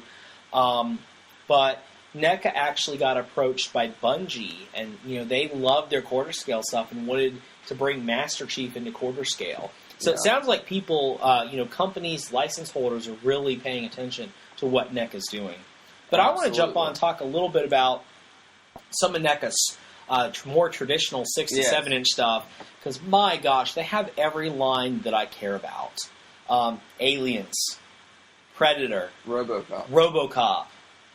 You know, I haven't been buying their Pacific Rim stuff, but they've got more coming out. You know, NECA is just owning with some of these lines that are really playing off of our, you know, our 80s nostalgia. They have the 80s collectors market cornered, for sure. They know what we want. I mean, they're making stuff that, you know, you listen to Randy Fault talk from NECA. I mean, they just seem like they're making toys that they would want to buy. You know, they're making the stuff that they care about. Like stuff, if they could go back to when they were kids, when these movies were coming out, stuff that they would dream of. And I think they said at this point, they've got, with what they showed at Toy Fair, they now have like 60 Predator figures in the line. And that's not including, or that's like, you know, all the box sets and stuff like that. That's including things like that. They've got Predators coming. Last year, they released some Predators from the old Kenner line. They are making the Blade Fighter, which was the Predator vehicle from the Kenner toy line. So this is like a massive remade version of like a crazy 90s toy vehicle. It looks awesome. And their stuff is affordable for the most part. It really is very affordable. General Giant recently, I know we're on NECA, but it reminded me now that we're talking about the Aliens line. General Giant is releasing the 12-inch Alien figure, re-releasing it from the movie, from the original Alien. Oh, okay, yeah. And what they had, they based it on the original figure. The big chap. Yeah, they hired Jordan Hembrow, the toy hunter, to go out and hunt one down in the box. And they're going to replicate the box. You know how much they're selling this figure for? General Giant. I'm going to guess $200. $460. Oh my God. $460. That is insane. It's really expensive. It's not a hot toy. All right, it's something they've remolded out of plastic. Okay, it's not a statue. It's not. I mean, I don't know. That's just a bit ridiculous. Yeah, and it makes me so thankful that we have NECA, who understands their collector so much better. They're, you know, people talk about toys and stuff. I'm like, man, NECA stuff usually $16 to $17 for their figures, and I mean, they're honestly, they have some stuff that I would just say I think for the scale rivals Hot Toys for the scale. Yeah, for the scale. I mean rivals. They're beautiful. So they are to that 6-inch line what Hot Toys is to 1/6. Yeah. Aliens. I mean, they've got some great stuff coming out. They've showed Bishop, which remember we got tweeted by Lance Henriksen last year. Who I consider to be the patron saint of the Epic Review. And he told us that a Bishop figure was coming in 2014, and we saw, at Toy Fair that a Bishop figure is coming. We saw Kane from John Hurt's character in the Nostromo spacesuit with the face hugger on. That was one of my favorite figures of the show. Of course, we also have Captain Dallas coming in the next wave. Tom Skerritt's character. We have the dog alien from Alien 3. A lot of people have been wanting that. Yeah, for that's a great looking figure. We have the Power Loader. That's what I told Kristen. Yes. I'm like, my wife. I was like sitting there. I'm like, NECA has made a Power Loader. We need to clear more shelf space, In the living room. Yeah, in the living room, because I do have some of my NECA stuff out in the living room because it's just so awesome. Yeah. My wife can't say anything. She thinks it looks great too. She says it's so impressive usually to her, and it's from movies that she cares about too. Aliens, Predator. I don't know if she cares about Predator that much, but the stuff's cool enough looking that it can stand out in the living room as decor. So they did say, and this was great if you watched, I saw it on Pixel Dan's review or his walkthrough with Randy Falk. He said, we're putting out the Power Loader and we're working on the Power Loader pilot. And they finally announced a day or so after the main toy fair, yes, NECA has the rights to likeness rights for Sigourney Weaver. We'll be getting Alien, and at least we know we'll be getting Alien and Aliens versions of Ripley. We posted that in Epic News. Yeah, so it's exciting. Fantastic. Do you know how much the Power Loader is going to retail for? I do not. I would wonder if it would be around the price of Ed 209, which was about $60. Hopefully. So I remember that was one of Hot Toys' first ever things. Was yes, the Power Loader. with the Ripley figure, and it's worth like $1,000 now, something astronomical. So it's good that NECA is going to allow us to own it at such a cheaper price. We saw some other great stuff. They talked about, we saw a sculpt of the First Blood Part 2, Rambo First Blood Part 2, Stallone as John Rambo. That's been out there a little bit. We've seen some prototype images, but we finally saw a full 2-up, painted and everything like that. And they said, we're going to get multiple versions of that figure because the guy uses multiple looks in the movie, he has multiple weapons. We saw the really cool RoboCop 3 style RoboCop. I had that on my list. With the That's jetpack. Something that... the jetpack's kind of a running joke. Oh, My God, love it. When it jumped the shark. And the rifle. I was really hoping we would see the unhelmeted Murphy. Oh, wow. With the rifle from the end of the first RoboCop. We didn't. Is that coming? Is there a rumor of that? Or is that there's not a rumor of that. That was just something I was hoping we'd see. But once again, likeness rights can be really weird for some of these older properties. Yes. When you get to a specific actor, if this is not something where... Hot Toys got it for Peter Weller. Yeah. And, a lot of movies, just make it part of the standard contract. For any superhero movie that comes out these days, if you want to be in that movie, you have to sign your likeness rights for that. That's pretty much what George Lucas did with Star Wars. That's why pretty much anybody can be a Star Wars character except one person. Who is it? I don't know. It's one of the Tunica sisters from the original Star Wars. There are two girls that look very similar. They're called the Tunica sisters. They're in the cantina in A New Hope, and we've never been able to get them as figures. And the rumor has always been that one of them somehow did not sign likeness rights. Okay. Wow. Over. I did not know that. They were just using a lot of extras as Cantina aliens. Of course, most Cantina aliens were, costumes, so it didn't matter.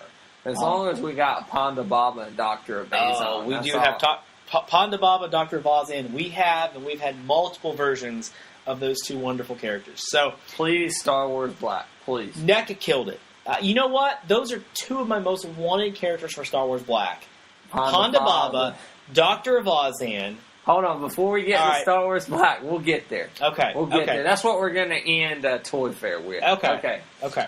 So NECA, you guys owned... There's one thing, NECA, that you didn't mention that I thought was pretty cool. What was that? And it was not a figure. And it's something you mentioned in this podcast. You're not into prop replicas. Well, I have some, and I did see the Nightmare on Elm Street glove. Dream Warriors glove. The incarnation from my favorite Nightmare on Elm Street movie, which I have the Mondo poster. You do have the Mondo poster. Now, this isn't the Dream Warriors with the needle hands. You know what? I was watching something where somebody said that, and I thought, oh my gosh, are they actually going to release the glove with the syringes on it? And yeah. They did not. No, they did not. But however, this is a really killer-looking Freddy Krueger glove with prop replica, and it's something that was going to retail for $75, but if you go to BigBadToyStore.com, this is releasing in July, you can pre-order this for around $60.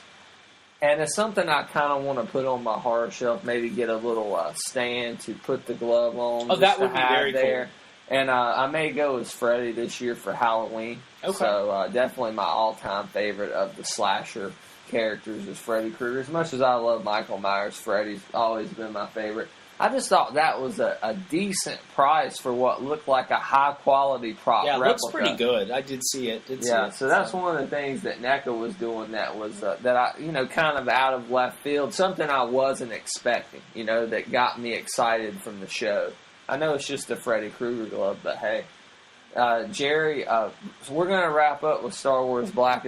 What else from Toy Fair do you want to talk about besides Star Wars Black? Well, there is a little line that I do like to collect called Masters of the Universe Classics. That's right. And Masters of the Universe Classics really had a pretty good showing as well. So we saw a couple new characters from their main line. We saw Rio Blast, who is the last of the vintage heroic warriors that we don't have, with the exception of Gwildor and Rotar, which are sort of more unusual characters in how they're built and how they were fit into the original line. So Rio Blast was a pretty big reveal, but Mattel announced something that had been rumored for a while.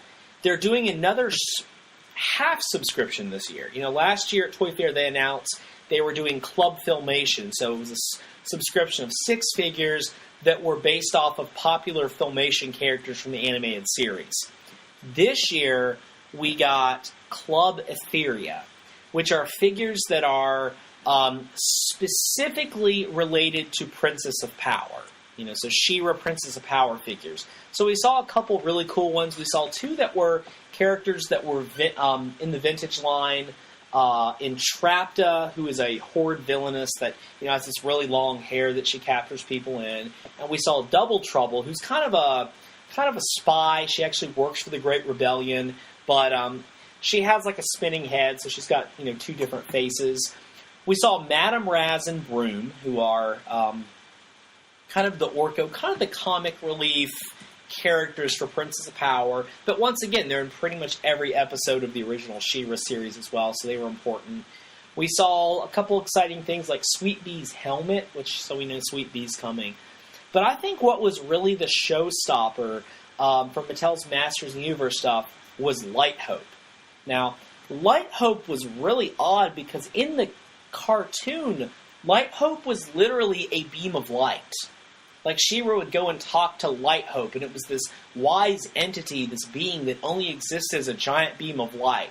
So they're selling a flashlight. What do you do with that? Yeah, they're selling a flashlight. They turned Light Hope into this amazingly cool character. It's a translucent body with, like, this gold armor and all of this stuff that really reflects the Crystal Castle where Light Hope lived. So he is the exclusive, if you subscribe to the club, is the only way you can get the Light Hope figure. And I saw people that really didn't like She-Ra, that didn't like Princess of Power, that wanted this figure because he looks so awesome. I mean, he looks very, regal, like this, like sort of a, deity of some kind that would be interacting with characters in the Masters universe. So Mattel had a pretty good showing, I thought, with Master stuff. They kind of roll stuff all throughout the year. We see new things. But the Princess of Power subscription, Club Etheria, was a pretty good thing. And from what I've heard, we're definitely on track to hit the numbers for that sub. And So it looks like really good stuff. It's going strong into 2014. It's going pretty strong. We know we were really scared last year, but we still managed to hit above, pretty well above. We've got Castle Grayskull at the end of the year. Once again, the goal is to finish all of the vintage Masters figures, all the vintage Prince of Power figures, and then A-list 2000X, 2000X, mini-comic, and new adventure characters by the end of 2015. So if we get to the end of 2015, we're supposed to have a pretty full collection, and then if they go after that, it'll be stuff that's more obscure and, fan-demanded. And hopefully it will keep going. I'm hoping so. Specifically for the collector, subscription-based. I know there's a lot of problems. I know a lot of people aren't always happy with the way it's sold. But it's pretty impressive, the figures that we've been able to amass. I don't know. That Masters fans have dreamed of, right? Yeah. I'm not a Masters of the Universe fan, as people may know, but Jerry it's his favorite property. Probably. It's one of my favorites. It's up there, right? It's up there. It's definitely in the top 5. Yeah, so Masters of the Universe Classics has a lot of things coming down the pipeline in 2014. Anything else, Jerry? I think we should jump into Star Wars Black. Okay, let's go ahead and get into Star Wars Black. So, there were a few new things shown there. Obviously, we saw the Vader with the removable helmet, which was great sculpting on that. I hope the production piece, looks that good. Yeah, it looked incredible. Now, we didn't have Hayden Christensen in there. We actually had Sebastian Shaw. Yeah, the Return of the Jedi real Anakin, version. the original Anakin. The real Anakin, as long as George Lucas doesn't tamper with that figure and go in there and put Hayden Christensen in there. That would be trolling. They should do 2 versions. No, they should not. I'm just joking. Absolutely joking. So we saw that figure. We actually did see an Anakin Skywalker figure. We did. We had seen some early versions of that. He was originally supposed to be in Wave 3, and we thought he was pulled back for them to fix things, but it turned out it seems like he was maybe pulled back to let them start having carry-forward figures in each wave. And they were asking, the sculptors were asking, can we recast Hayden Christensen as Anakin Skywalker in this figure? No, they didn't. Can we sculpt somebody else? No. I do like, though, it looks like he does have 2 heads, though. He does seem to have... one with the scar. Yeah, one that has, like, the Sith eyes, and one that's more, of a heroic Anakin prior, before the... early in the movie and one later in the film. Absolutely, which is going to be a big selling point for many collectors. We've talked about earlier in this podcast the multiple sculpts and give us something to create the definitive version of that character. We also saw a clone trooper in there, which anytime you have any of those army building figures, we just hope... They usually do pretty well. They do pretty well. Let's just hope that they're going to make those, if they double ship a figure, in multiple ways. It would make sense, but it seems to not be the plan. Especially with clone troopers. Yeah. We've seen... Well, this is all new stuff. Of course, they had stuff from Wave 1, Wave 2, and Wave 3 that's being released right now there. They also had another Luke Skywalker. We saw a Return of the Jedi Luke Skywalker. Which this is the Luke from... pretty much after, he's wearing the black outfit that he wears in Endor. Yeah. Now usually in Endor he's wearing the camouflage poncho over it, but he drops that stuff when he goes and turns himself in, on Endor. So this is really like Luke from the end of the movie. This is not his Jedi outfit from Jabba's palace. Yes, no. It would be awesome if that was included. And I'm sure we'll see that figure separately at some point. But I did like that they seem to have a way to show, he's wearing the Jedi outfit he wears at the end of Return of the Jedi has it's like a big black panel of cloth that kind of folds over. It's hard to explain, but sometimes we see it, completely up, and sometimes we see like where it's been torn down a little bit. This looks like that you're actually going to be able to maybe swap out something on the chest so you can have the panel, fully normal like it's supposed to be, or with the cloth being pulled down. Well, at least they're throwing that in there. That's the kind of stuff that I want to see in this line for a $20 figure, I want to be able to have both versions of character when it's a minor detail. Yes. Now, Luke in his Jedi outfit from the beginning of Return of the Jedi, yeah, that's a pretty different outfit. Well, they did that kind of with Darth Maul, right? But, he's wearing a different tunic, and, a lot of the accessories would be different. He's got the whole cloak. So I could buy having that be two different Lukes, but I wouldn't want one Luke with, the panel of his shirt pulled down and one with it normal. That's a great way to have two different, just two different looks in the same figure. Absolutely. There's also we've had the Sand Trooper. We're also going to get a normal Stormtrooper out of this line. Now that's Wave 3. Excuse me. That's now Wave 3. We're getting a different Sand Trooper with a different colored pauldron. Okay. Sorry. That's My okay. bad on that. That's okay. Now, we also saw 2 of the deluxe figures. We saw Chewbacca. Chewbacca as well, which probably was the one that had everybody there drooling like a Wookiee. Yeah, Chewbacca's pretty exciting. Yeah, he was. Now, I heard a lot of people complaining that if I remember correctly, it's an open mouth kind of head sculpt on the Chewbacca. And people were seeming to want more of another head sculpt with that one. I'd say he definitely needs to come with 2 portraits, which I don't know if that'll happen because he's such a large figure. Yeah. The 2 portraits would be really good. Now, how could I forget Chewbacca? No, that was probably the best of the smaller figures, right? Of the non-deluxe figures. And then we had 2 deluxe figures. We had the Scout Trooper on the speeder bike, and then we had Jabba the Hutt. And Jerry and I have talked about this. Yeah. He did not have Jabba's throne. There's been rumors that this will be a mail-in thing. A mail-in exclusive type of thing to get Jabba's throne. Now, this is absolute rumors. Okay. Maybe more fans wanting it on RebelScum.com. A guy on there said it was a rumor, though. Yeah. So, take that with the absolute grain. Jabba always seems to me so incomplete without his throne. Yes. I mean, this is not an Episode 1 Jabba. This is not an Episode 4 Jabba. This is a Return of the Jedi, Episode 6. With the drool and everything. Yeah, Episode 6, Jabba the Hutt. And he's just a character that's weird without his throne. I mean, I don't know how we never see him without the throne. How would you display him? It just doesn't make... Sit him on the floor or something? I guess it's just really odd, and I'm not sure... I don't know. I mean... Jabba the Hutt, strangely enough, is one of those characters that I absolutely love. I love Jabba the Hutt. I have a pretty big Jabba the Hutt collection. I have vintage Jabba the Hutt. I have the vintage collection Jabba the Hutt. I've got the Lego Jabba the Hutt. I got the Action Fleet Jabba the Hutt. You have the one where they re-released it, Episode 7 that was packed. Not Episode 7. God, getting way ahead of myself. No. A New Hope, when they did the special edition with the Han Solo package. I do have that, but I have a ton of the Jabba the Hutts that have the thrones. The Episode 6 Jabba the Hutt. And this guy, I'm not sure what I would do with him if he didn't have his throne. It's just going to look so strange. Yes, it will. Absolutely will. This is a figure that I know they're saying it would sell for $40. Yeah. I would rather pay $60 for this guy and have a throne and feel like I bought a complete figure. And we have Slave Leia. Yeah. So that even and more just buy a sense Jabba for the a Hutt throne. and say, well, what am I going to do with him now?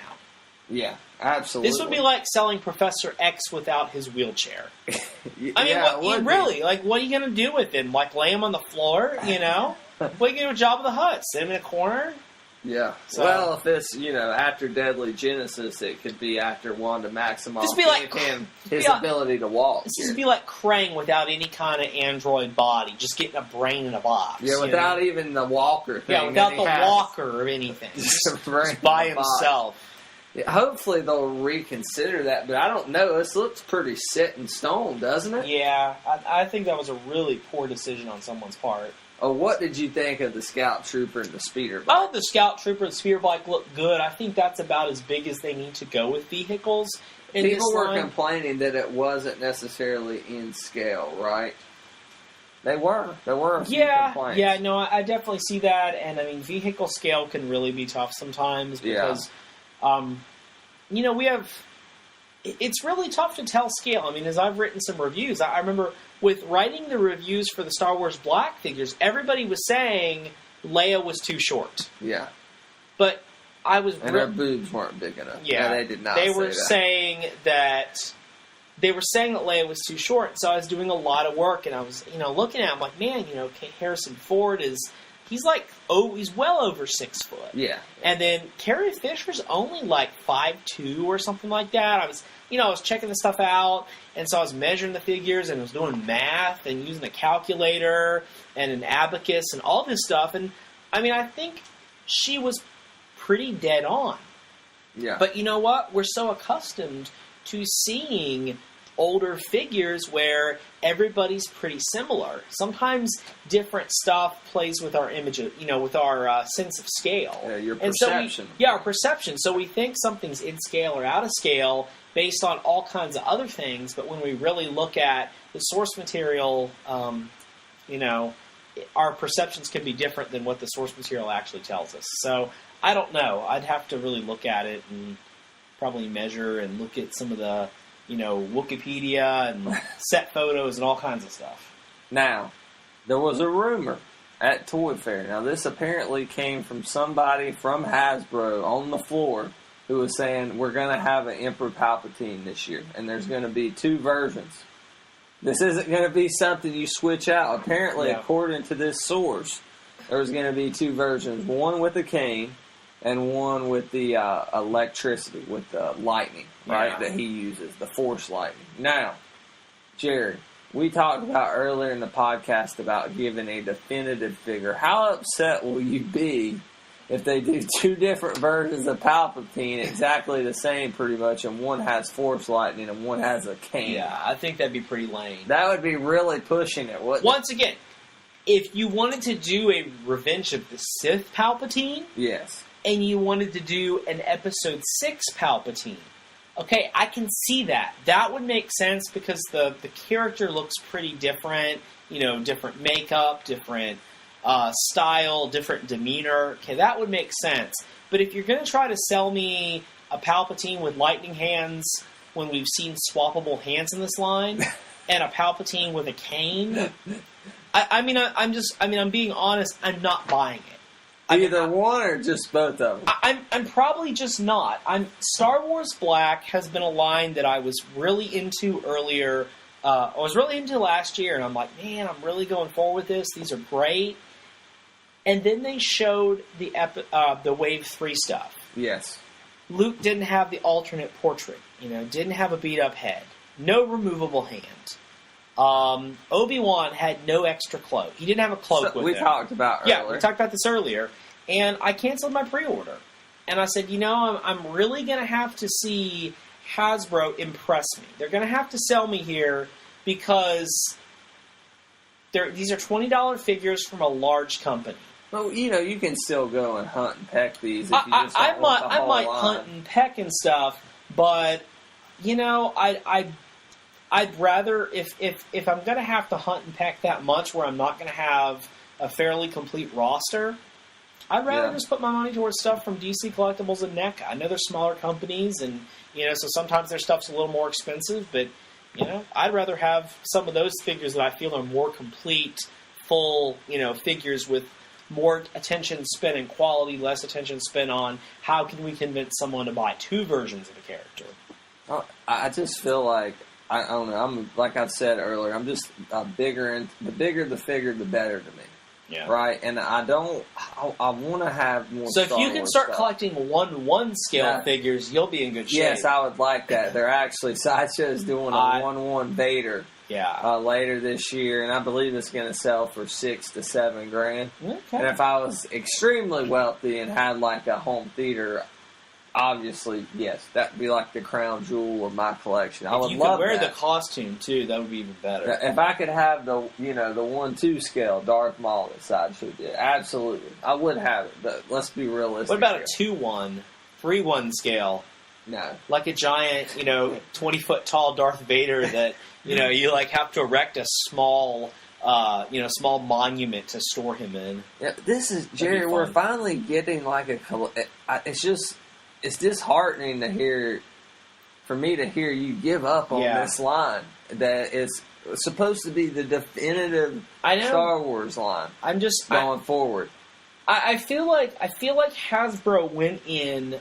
Like, they went in all out, with these figures that had all these accessories and were, like, super definitive. They wanted to get you hooked. Super high quality. And, and then it was like they pulled everything back and were like, well, we'll do 2 versions, or we might do another version of a character. And I was like, there's a lot of other lines that I would rather have. Most every character they're releasing in Star Wars Black, you know what? You have it. I probably have 2 or 3 1/18th versions of it already. You can just stack those on one. Yeah, I can stack them on top of each other. A Star Wars Black figure. But I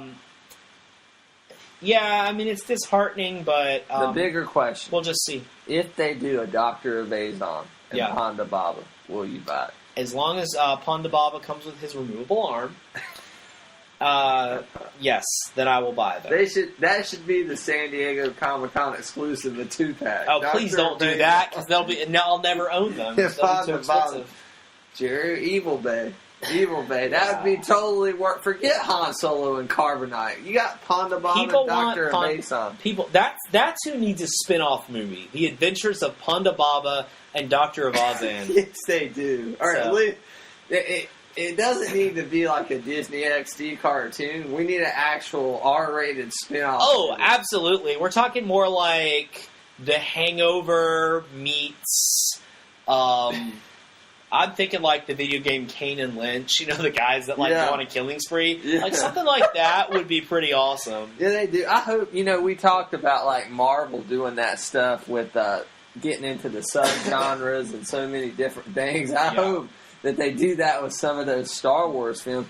But Jerry, I'm going to tie that back in. Seth Rogen is Ponda Baba. Yes, please. Zach Galifianakis is Dr. Evazan. No, James Franco. Franco is Dr. Evazan. Yeah, Dr. Evazan. James Franco, please. But no, I really want to see this line continue, Jerry. So much as I have no idea who the characters in Episode 7 are going to be, and I want to see Star Wars Rebels, Star Wars Black figures. I want to see Episode 7 Star Wars Black figures. I don't want this line to be like, or Hasbro, to be like, the line's dead, we're going back to 3 3/4 figures, and that's it. And I mean, they're running everything concurrently. We'll just see what happens. We'll just have to wait and see. It'll be interesting when we do this a year from now to see where that line is at Toys Fair 2020. All right, so I'm going to ask you, who are your 5 most wanted Star Wars Black characters? 5 most Star Wars Black characters. In all seriousness. Yeah, in all seriousness. Really, who do you want? I got to think about that for a minute. Give me a second. You put me on the spot. So I'm going to give you mine. Give me one of yours. All right. Ponda Baba. Ponda Baba is really, truly one of my most wanted. Okay. Dr. Evazan is one of my most wanted. Okay, just go ahead with your list. Go ahead. Okay, number 1 and 2. Bosk. Yeah, that's on a lot of people's lists. I think Bosk is a shoo-in for this line. Okay? Grand Moff Tarkin. Yeah, a lot of people want him too. My number 1, you ready for this? Yeah. Admiral Akbar is my number 1 most wanted figure. Yeah.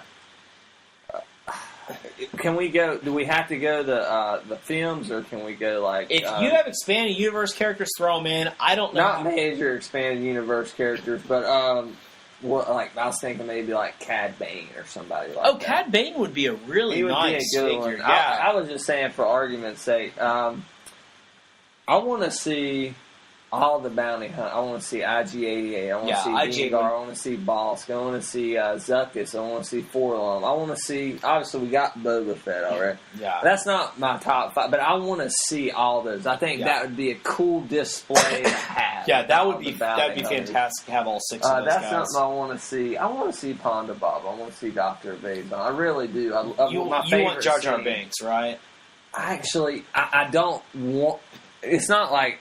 Give me this figure, but I want to see that at some point. Yes, I do. Misa wants to be in Star Wars Black. I want to see Kit Fisto. There's so many I want to see. Actually, I really wanted to see a Revenge of the Sith Anakin, so that's one I'm really looking forward to. Obviously, Yoda. I want to see a Star Wars Black Yoda. Who doesn't? I want to see, different incarnations of that. I want General Lando Calrissian in his the brown outfit that he wears when he leads the attack on the Death Star. Yeah. Always loved that look for Lando. I want Luke and Han stormtroopers with the the remove. Oh yeah, that would be pretty helmets. cool. I want to see the Han with the attack of Endor. I want to see that on there. Oh, with the camouflage trench coat and the different colored pants. I would like to see that. I mean, Jabba would have been one of my most anticipated, but I mean, if you told me, what 5 could you have? I guess off the top of my head, do the bounty hunters. Yeah. I want to see the bounty hunters. Get him out there. And go ahead and throw Cad Bane into that mix, too. He's a primary. I mean, I know he's not in the scene in Empire, but heck, he's a primary. Oh, they would look cool on a shelf together. Now, I'll tell you, I want to see General Grievous. I think that would be that would make an Star amazing Wars black figure. The vintage collection figure from that. I mean, you're talking about a 1/18 figure. His arms actually split, like in the movie. He had pockets in his cloth cape for lightsabers and had extra lightsabers in there. He was amazing. One of the best parts of the prequel trilogy, and one of the best parts of Clone Wars, the TV show. They really get into a lot of Grievous stuff in that. Heck, I wouldn't even mind seeing a Count Dooku. I'm not a biggest fan, but that would be cool. Yeah, he would be like maybe 6 on my list. You know what I'd really like to see? A Count Dooku with a removable head, which I can do when I just pull the head off. His head doesn't get cut off? He loses his arm. Oh yeah, no, it does. Sorry, yeah, it does. Yeah, you're right. You're right. One of my favorite scenes in his head and his arms. Yeah, God, that would be awesome. So there's so many I want to see, Jerry. I can't just pick 5. See how much you're sitting here saying you want to drop this line. Now we're talking about all the figures we want to see. In this line. We'll see. We'll see what happens. I'm really waiting to see when Wave 3 shows up, and I don't know. I kind of feel like I could skip Wave 3. All right, let me ask you something real quick since you asked me kind of that ballpark question. All right. How about when Episode 7 comes out, if I told you you have the choice between epic Star Wars black figures for each character, all right, we're talking swappable head sculpts, just name it, whatever variation you can make out of one figure with the characters, whatever. We have no idea who the episodes. We assume an older Luke, Leia, and Han, right? Chewbacca, R2-D2, C-3PO. I told you we can have those in Star Wars black format. Mm-hmm. Or we can have classic, decent, but not like out of this world, 3 3/4 classic scale Star Wars figures. I said you had to pick one or the other. Which would you rather have? I would go with the classic, smaller scale. Why? Just for the precedent? Because the 3 to 800, probably the 400 to 600 other small Star Wars figures I have are in that scale. Yeah. And if I wanted to display them, if I wanted to do something with them, they're all together. They're going to work. They're going to fit. Okay, if you could see another Star Wars hypothetical. All right. The last one. If you could see, besides Bespin Luke, you've seen it, you could see Hot Toys do one Star Wars character that would make you be like, guess what? I'm going to fork out, let's just say it's $200. I'm going to fork out $200 for this character. What would it be? Honestly, it would be Admiral Akbar. Really? I love Admiral Akbar. He's like my favorite Star Wars character, and that's completely crazy. Boba Fett could be close. I mean, a really, really good Boba Fett could always be close. Yeah. But Admiral Akbar, I would be pretty tempted. I want to see Hot Toys do it. I know it would probably be like $500, but I would love to see them do a 2-pack of Han and Chewie. I just would love to see Chewbacca in a Hot Toys. I think $500 is a little low there, Brad. Really? Probably. Well, considering their regular lines are approaching $220 now, aren't they? Yeah, about $220. And I would imagine that'd be a DX line, so you're talking probably. Yeah, I believe the Hulk, Bruce Banner, and Hulk 2-pack that's coming out later this year is like $600. I would think closer to 6. Yeah. Yeah, you're probably right. All right, enough of hypothetical collecting questions. Maybe some of that will one day be answered in future toy fairs, and we'll always have updates and epic news on the site.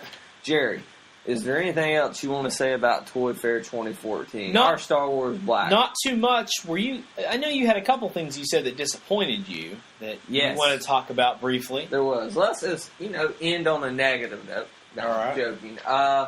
There were. And that was Playmates Turtle stuff. Yeah. Movie Turtle stuff. Now, 2 disappointments. There's been a couple websites that have shown the figures from the new Michael Bay TMNT movie coming out. They have immediately been given cease and desist orders from Paramount asking them to remove the display. We're not talking images from the film or anything. Yeah. Talking figures that have been shown at shows to retailers.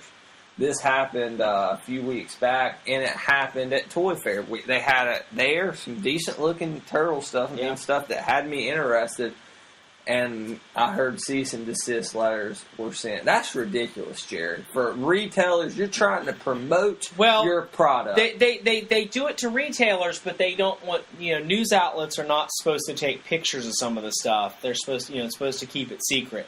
I will say, though, that the only thing it always makes me think is, unless there's some reason, unless there's some, I don't know what the reason would be. I mean, I guess they want to try to keep it a big surprise, but at this point, it seems to me more that the people who are actually paying attention to this are the people you're trying to sell these things to. Yes. And, why, if you're trying to hide them, keep suppressing them like that, it makes me think that they're concerned, like they feel like it's going to be a negative response. And if this happened a few weeks ago when they released the images. A lot of sites think overwhelmingly people were pretty positive about them and saying, well, we were very positive. Yeah, so, but also Playmates had some cool stuff there. But another big negative, Jerry. Yeah. And then we'll talk about something that Playmates did with the Turtles line that we like, because we don't want to harp on them. Harp on them, too much. The classic movie figures. Something they showed in Leonardo a couple of months ago, a teaser, looked great. They show this figure, it looks like they've just simply reprinted the classic TV show Turtle figures, which we both own and love. With different heads and just different color bodies. Yeah, and the classic kind of freckles that are the trademark of those turtles. Yeah, the skin texture, too. Yeah, is not there. Gone. We're talking figures that were released when the film came out. Look better than what we're getting now. You're absolutely right. From Playmates. And you said Playmates doesn't fully get the collector market yet. I always feel like Playmates Playmates is successful. Don't get me wrong. They're doing well. They came back with this Turtles thing. Playmates had some rough years for a couple of years. Remember the whole fiasco? They lost the Star Trek license because of how they handled it for the Abrams movie, the first one. Their Terminator stuff was just infamous for keeping pegs nice and toasty for years. I mean, seriously, I am honestly pretty sure that our Toys R Us still has Terminator Salvation figures somewhere. I'm not joking. And some of that has to do with the quality of the movie. I know the figures were awful, but think about it. Hot Toys. Hot Toys sold tons of Terminator Salvation stuff. Yeah. Yes, they did. Couple $100 figures. Playmates couldn't sell stuff that was cheap because it just didn't look good. This crap They away. don't understand a collector's market all the time. But I thought they were getting it right. I thought they were. The Bebop and Rocksteady but once again, are good. The Turtles are good. Classic TV Turtles. If you look at the lines that are successful to collectors, you realize they strike when the iron's hot. You can say whatever you want about Masters Universe Classics. You can say how they rely on the subscription model. You can say that they don't, communicate in an effective way or professional way with, the fan base. You can say all kinds of things. They have kept that line popular since 2008. How do they do it? They release figures every month. They keep people talking every month. Yes. You look at successful toy lines. They stay successful because they stay consistent. They keep getting product out there. Playmates will release like 1 or 2 Turtles collector's figures a year, if that, and that's it. That's not enough to keep... This year we only got Bebop and Rocksteady in 2013. That's not enough to keep collectors interested. Like, they should have done a Villains Wave. Yeah. Collectors will jump to another line if they feel that a company is giving up on a line. I mean, collectors love a property, but at the same time, we also love collecting and getting stuff. It's like if I feel that a company is not going to release stuff anymore, if I feel like they're dragging their feet, if there's a company I think, you know what, I just don't trust them enough to release every character, I'm going to just jump over another property. Maybe it's a property I don't even care about as much, but I feel like the company's going to do a better job of getting product out in a regular, consistent manner. Yeah. So, one thing that Playmates did that I like, just a tidbit to not be so negative, I think it's cool, the blimp they're releasing for the new TV show. Look cool. Their toys are great. I mean, their kid-targeted line is still really good. They get lots of figures out there. I just got Casey Jones. I love him. I think he looks great. I'm going to go to HeroCon dressed like Casey Jones. He's a cool character. They really did a great job on that figure. Probably my second favorite figure in that line after the first series Raphael. Yeah. So, we're going to end with another disappointment. Mattel's killing 66 Batman line. Now, this was on your disappointments of the year. My disappointments list, yeah. Now, it's one thing to, a line's not successful, kill it off. It's completely another to announce potential figures, even show a figure like the Surfing Joker, and then never give an update on it. And then here it is, you've essentially, maybe haven't officially announced it, but you pretty much know, collectors know you're killing this line, yet you show up at Toy Fair with all those figures on display in full force, and with the Surfing Joker that you promised have not given us. I have no clue what Mattel's doing with this line. What a waste. That's all I have to say. This was probably a line that was better for their Matty Collector brand, where they would, they would have scheduled it and stretched it out. But, so, I think even before these figures were really released, they were already saying, well, that's all we're releasing. And you're like, wait a minute, why do I want to collect the line if I know we're not going to get Batgirl, if I know we're not going to ever get, Bruce and Dick? I mean, it was kind of like is there a point? But then they're like, oh, the figures start trickling out, and they're like, well, we're showing new stuff, and we're like, okay, the line's still around, and then it was kind of like, well, no, not really, and some stuff they didn't make readily available. I wanted to get the Batmobile. I've never seen that to this day. It was back and forth, and I'm not really sure. They couldn't get on message with that line. How they handled that line. It was really odd. I mean, it was definitely a property that would have been better on Matty Collector, but it seems to be handled by mainstream Mattel, but you never could find it. So I saw them at Walmart one time. I really don't know what their intention with that line was. Is there any chance for DC Collectibles maybe to come in and save the day here? I secretly wonder, because there was a big... We had the news story covered. They finally got Yvonne Craig likeness rights. Warner Brothers finally got them. I really think we're going to see DC Collectibles take this line over, and I think we'll see an announcement at San Diego Comic-Con. That's my guess. Oh, so that's my guess. Thinking, though. So, all right, that's it for me for Toy Fair. Jerry, anything for you? I was pretty happy. DC Collectibles knocked it out of the park. Masters of the Universe knocked it out of the park pretty well. NECA slammed it, home run, out of the park, busted people's windshields in the parking lot. That's how great they're showing that Toy Fair was. A lot of really good stuff coming up. If I had to pick one company, though, that blew it out of the park, personally, I would go with DC Collectibles here. Yeah. I think either DC Collectibles or NECA. I mean, that was close right there. Both of them were pretty impressive. And we can't wait to, review their stuff this year, definitely. Absolutely. Well, that's going to do it for this epic, giant-sized Toy Fair 2014 edition of the Confirmed Epic Podcast. Jerry Reed, where can we find more of your stuff? As always, check me out. I try to post one new toy review every weekday on theepicreview.com. As for me, you can find me, of course, on theepicreview.com. You can follow me at Twitter, at TheRealBradBell. Don't forget to like us on Facebook. Just search facebook.com/THEpicReview. Also join and become a member of our blog. That way, when you go into your blog spot, you'll actually see new posts pop up. Absolutely.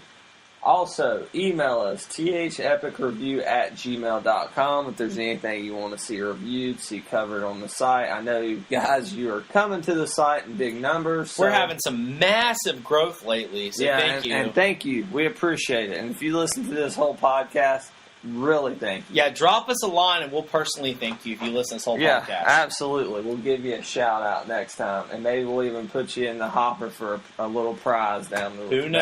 Who knows? But email us at thepicreview@gmail. Let us know what you want to see covered on the site. And we're on iTunes, people. Search TH Epic Review. You can download the podcast. Until next time, from the Hollywood foothills of North Carolina, we are out.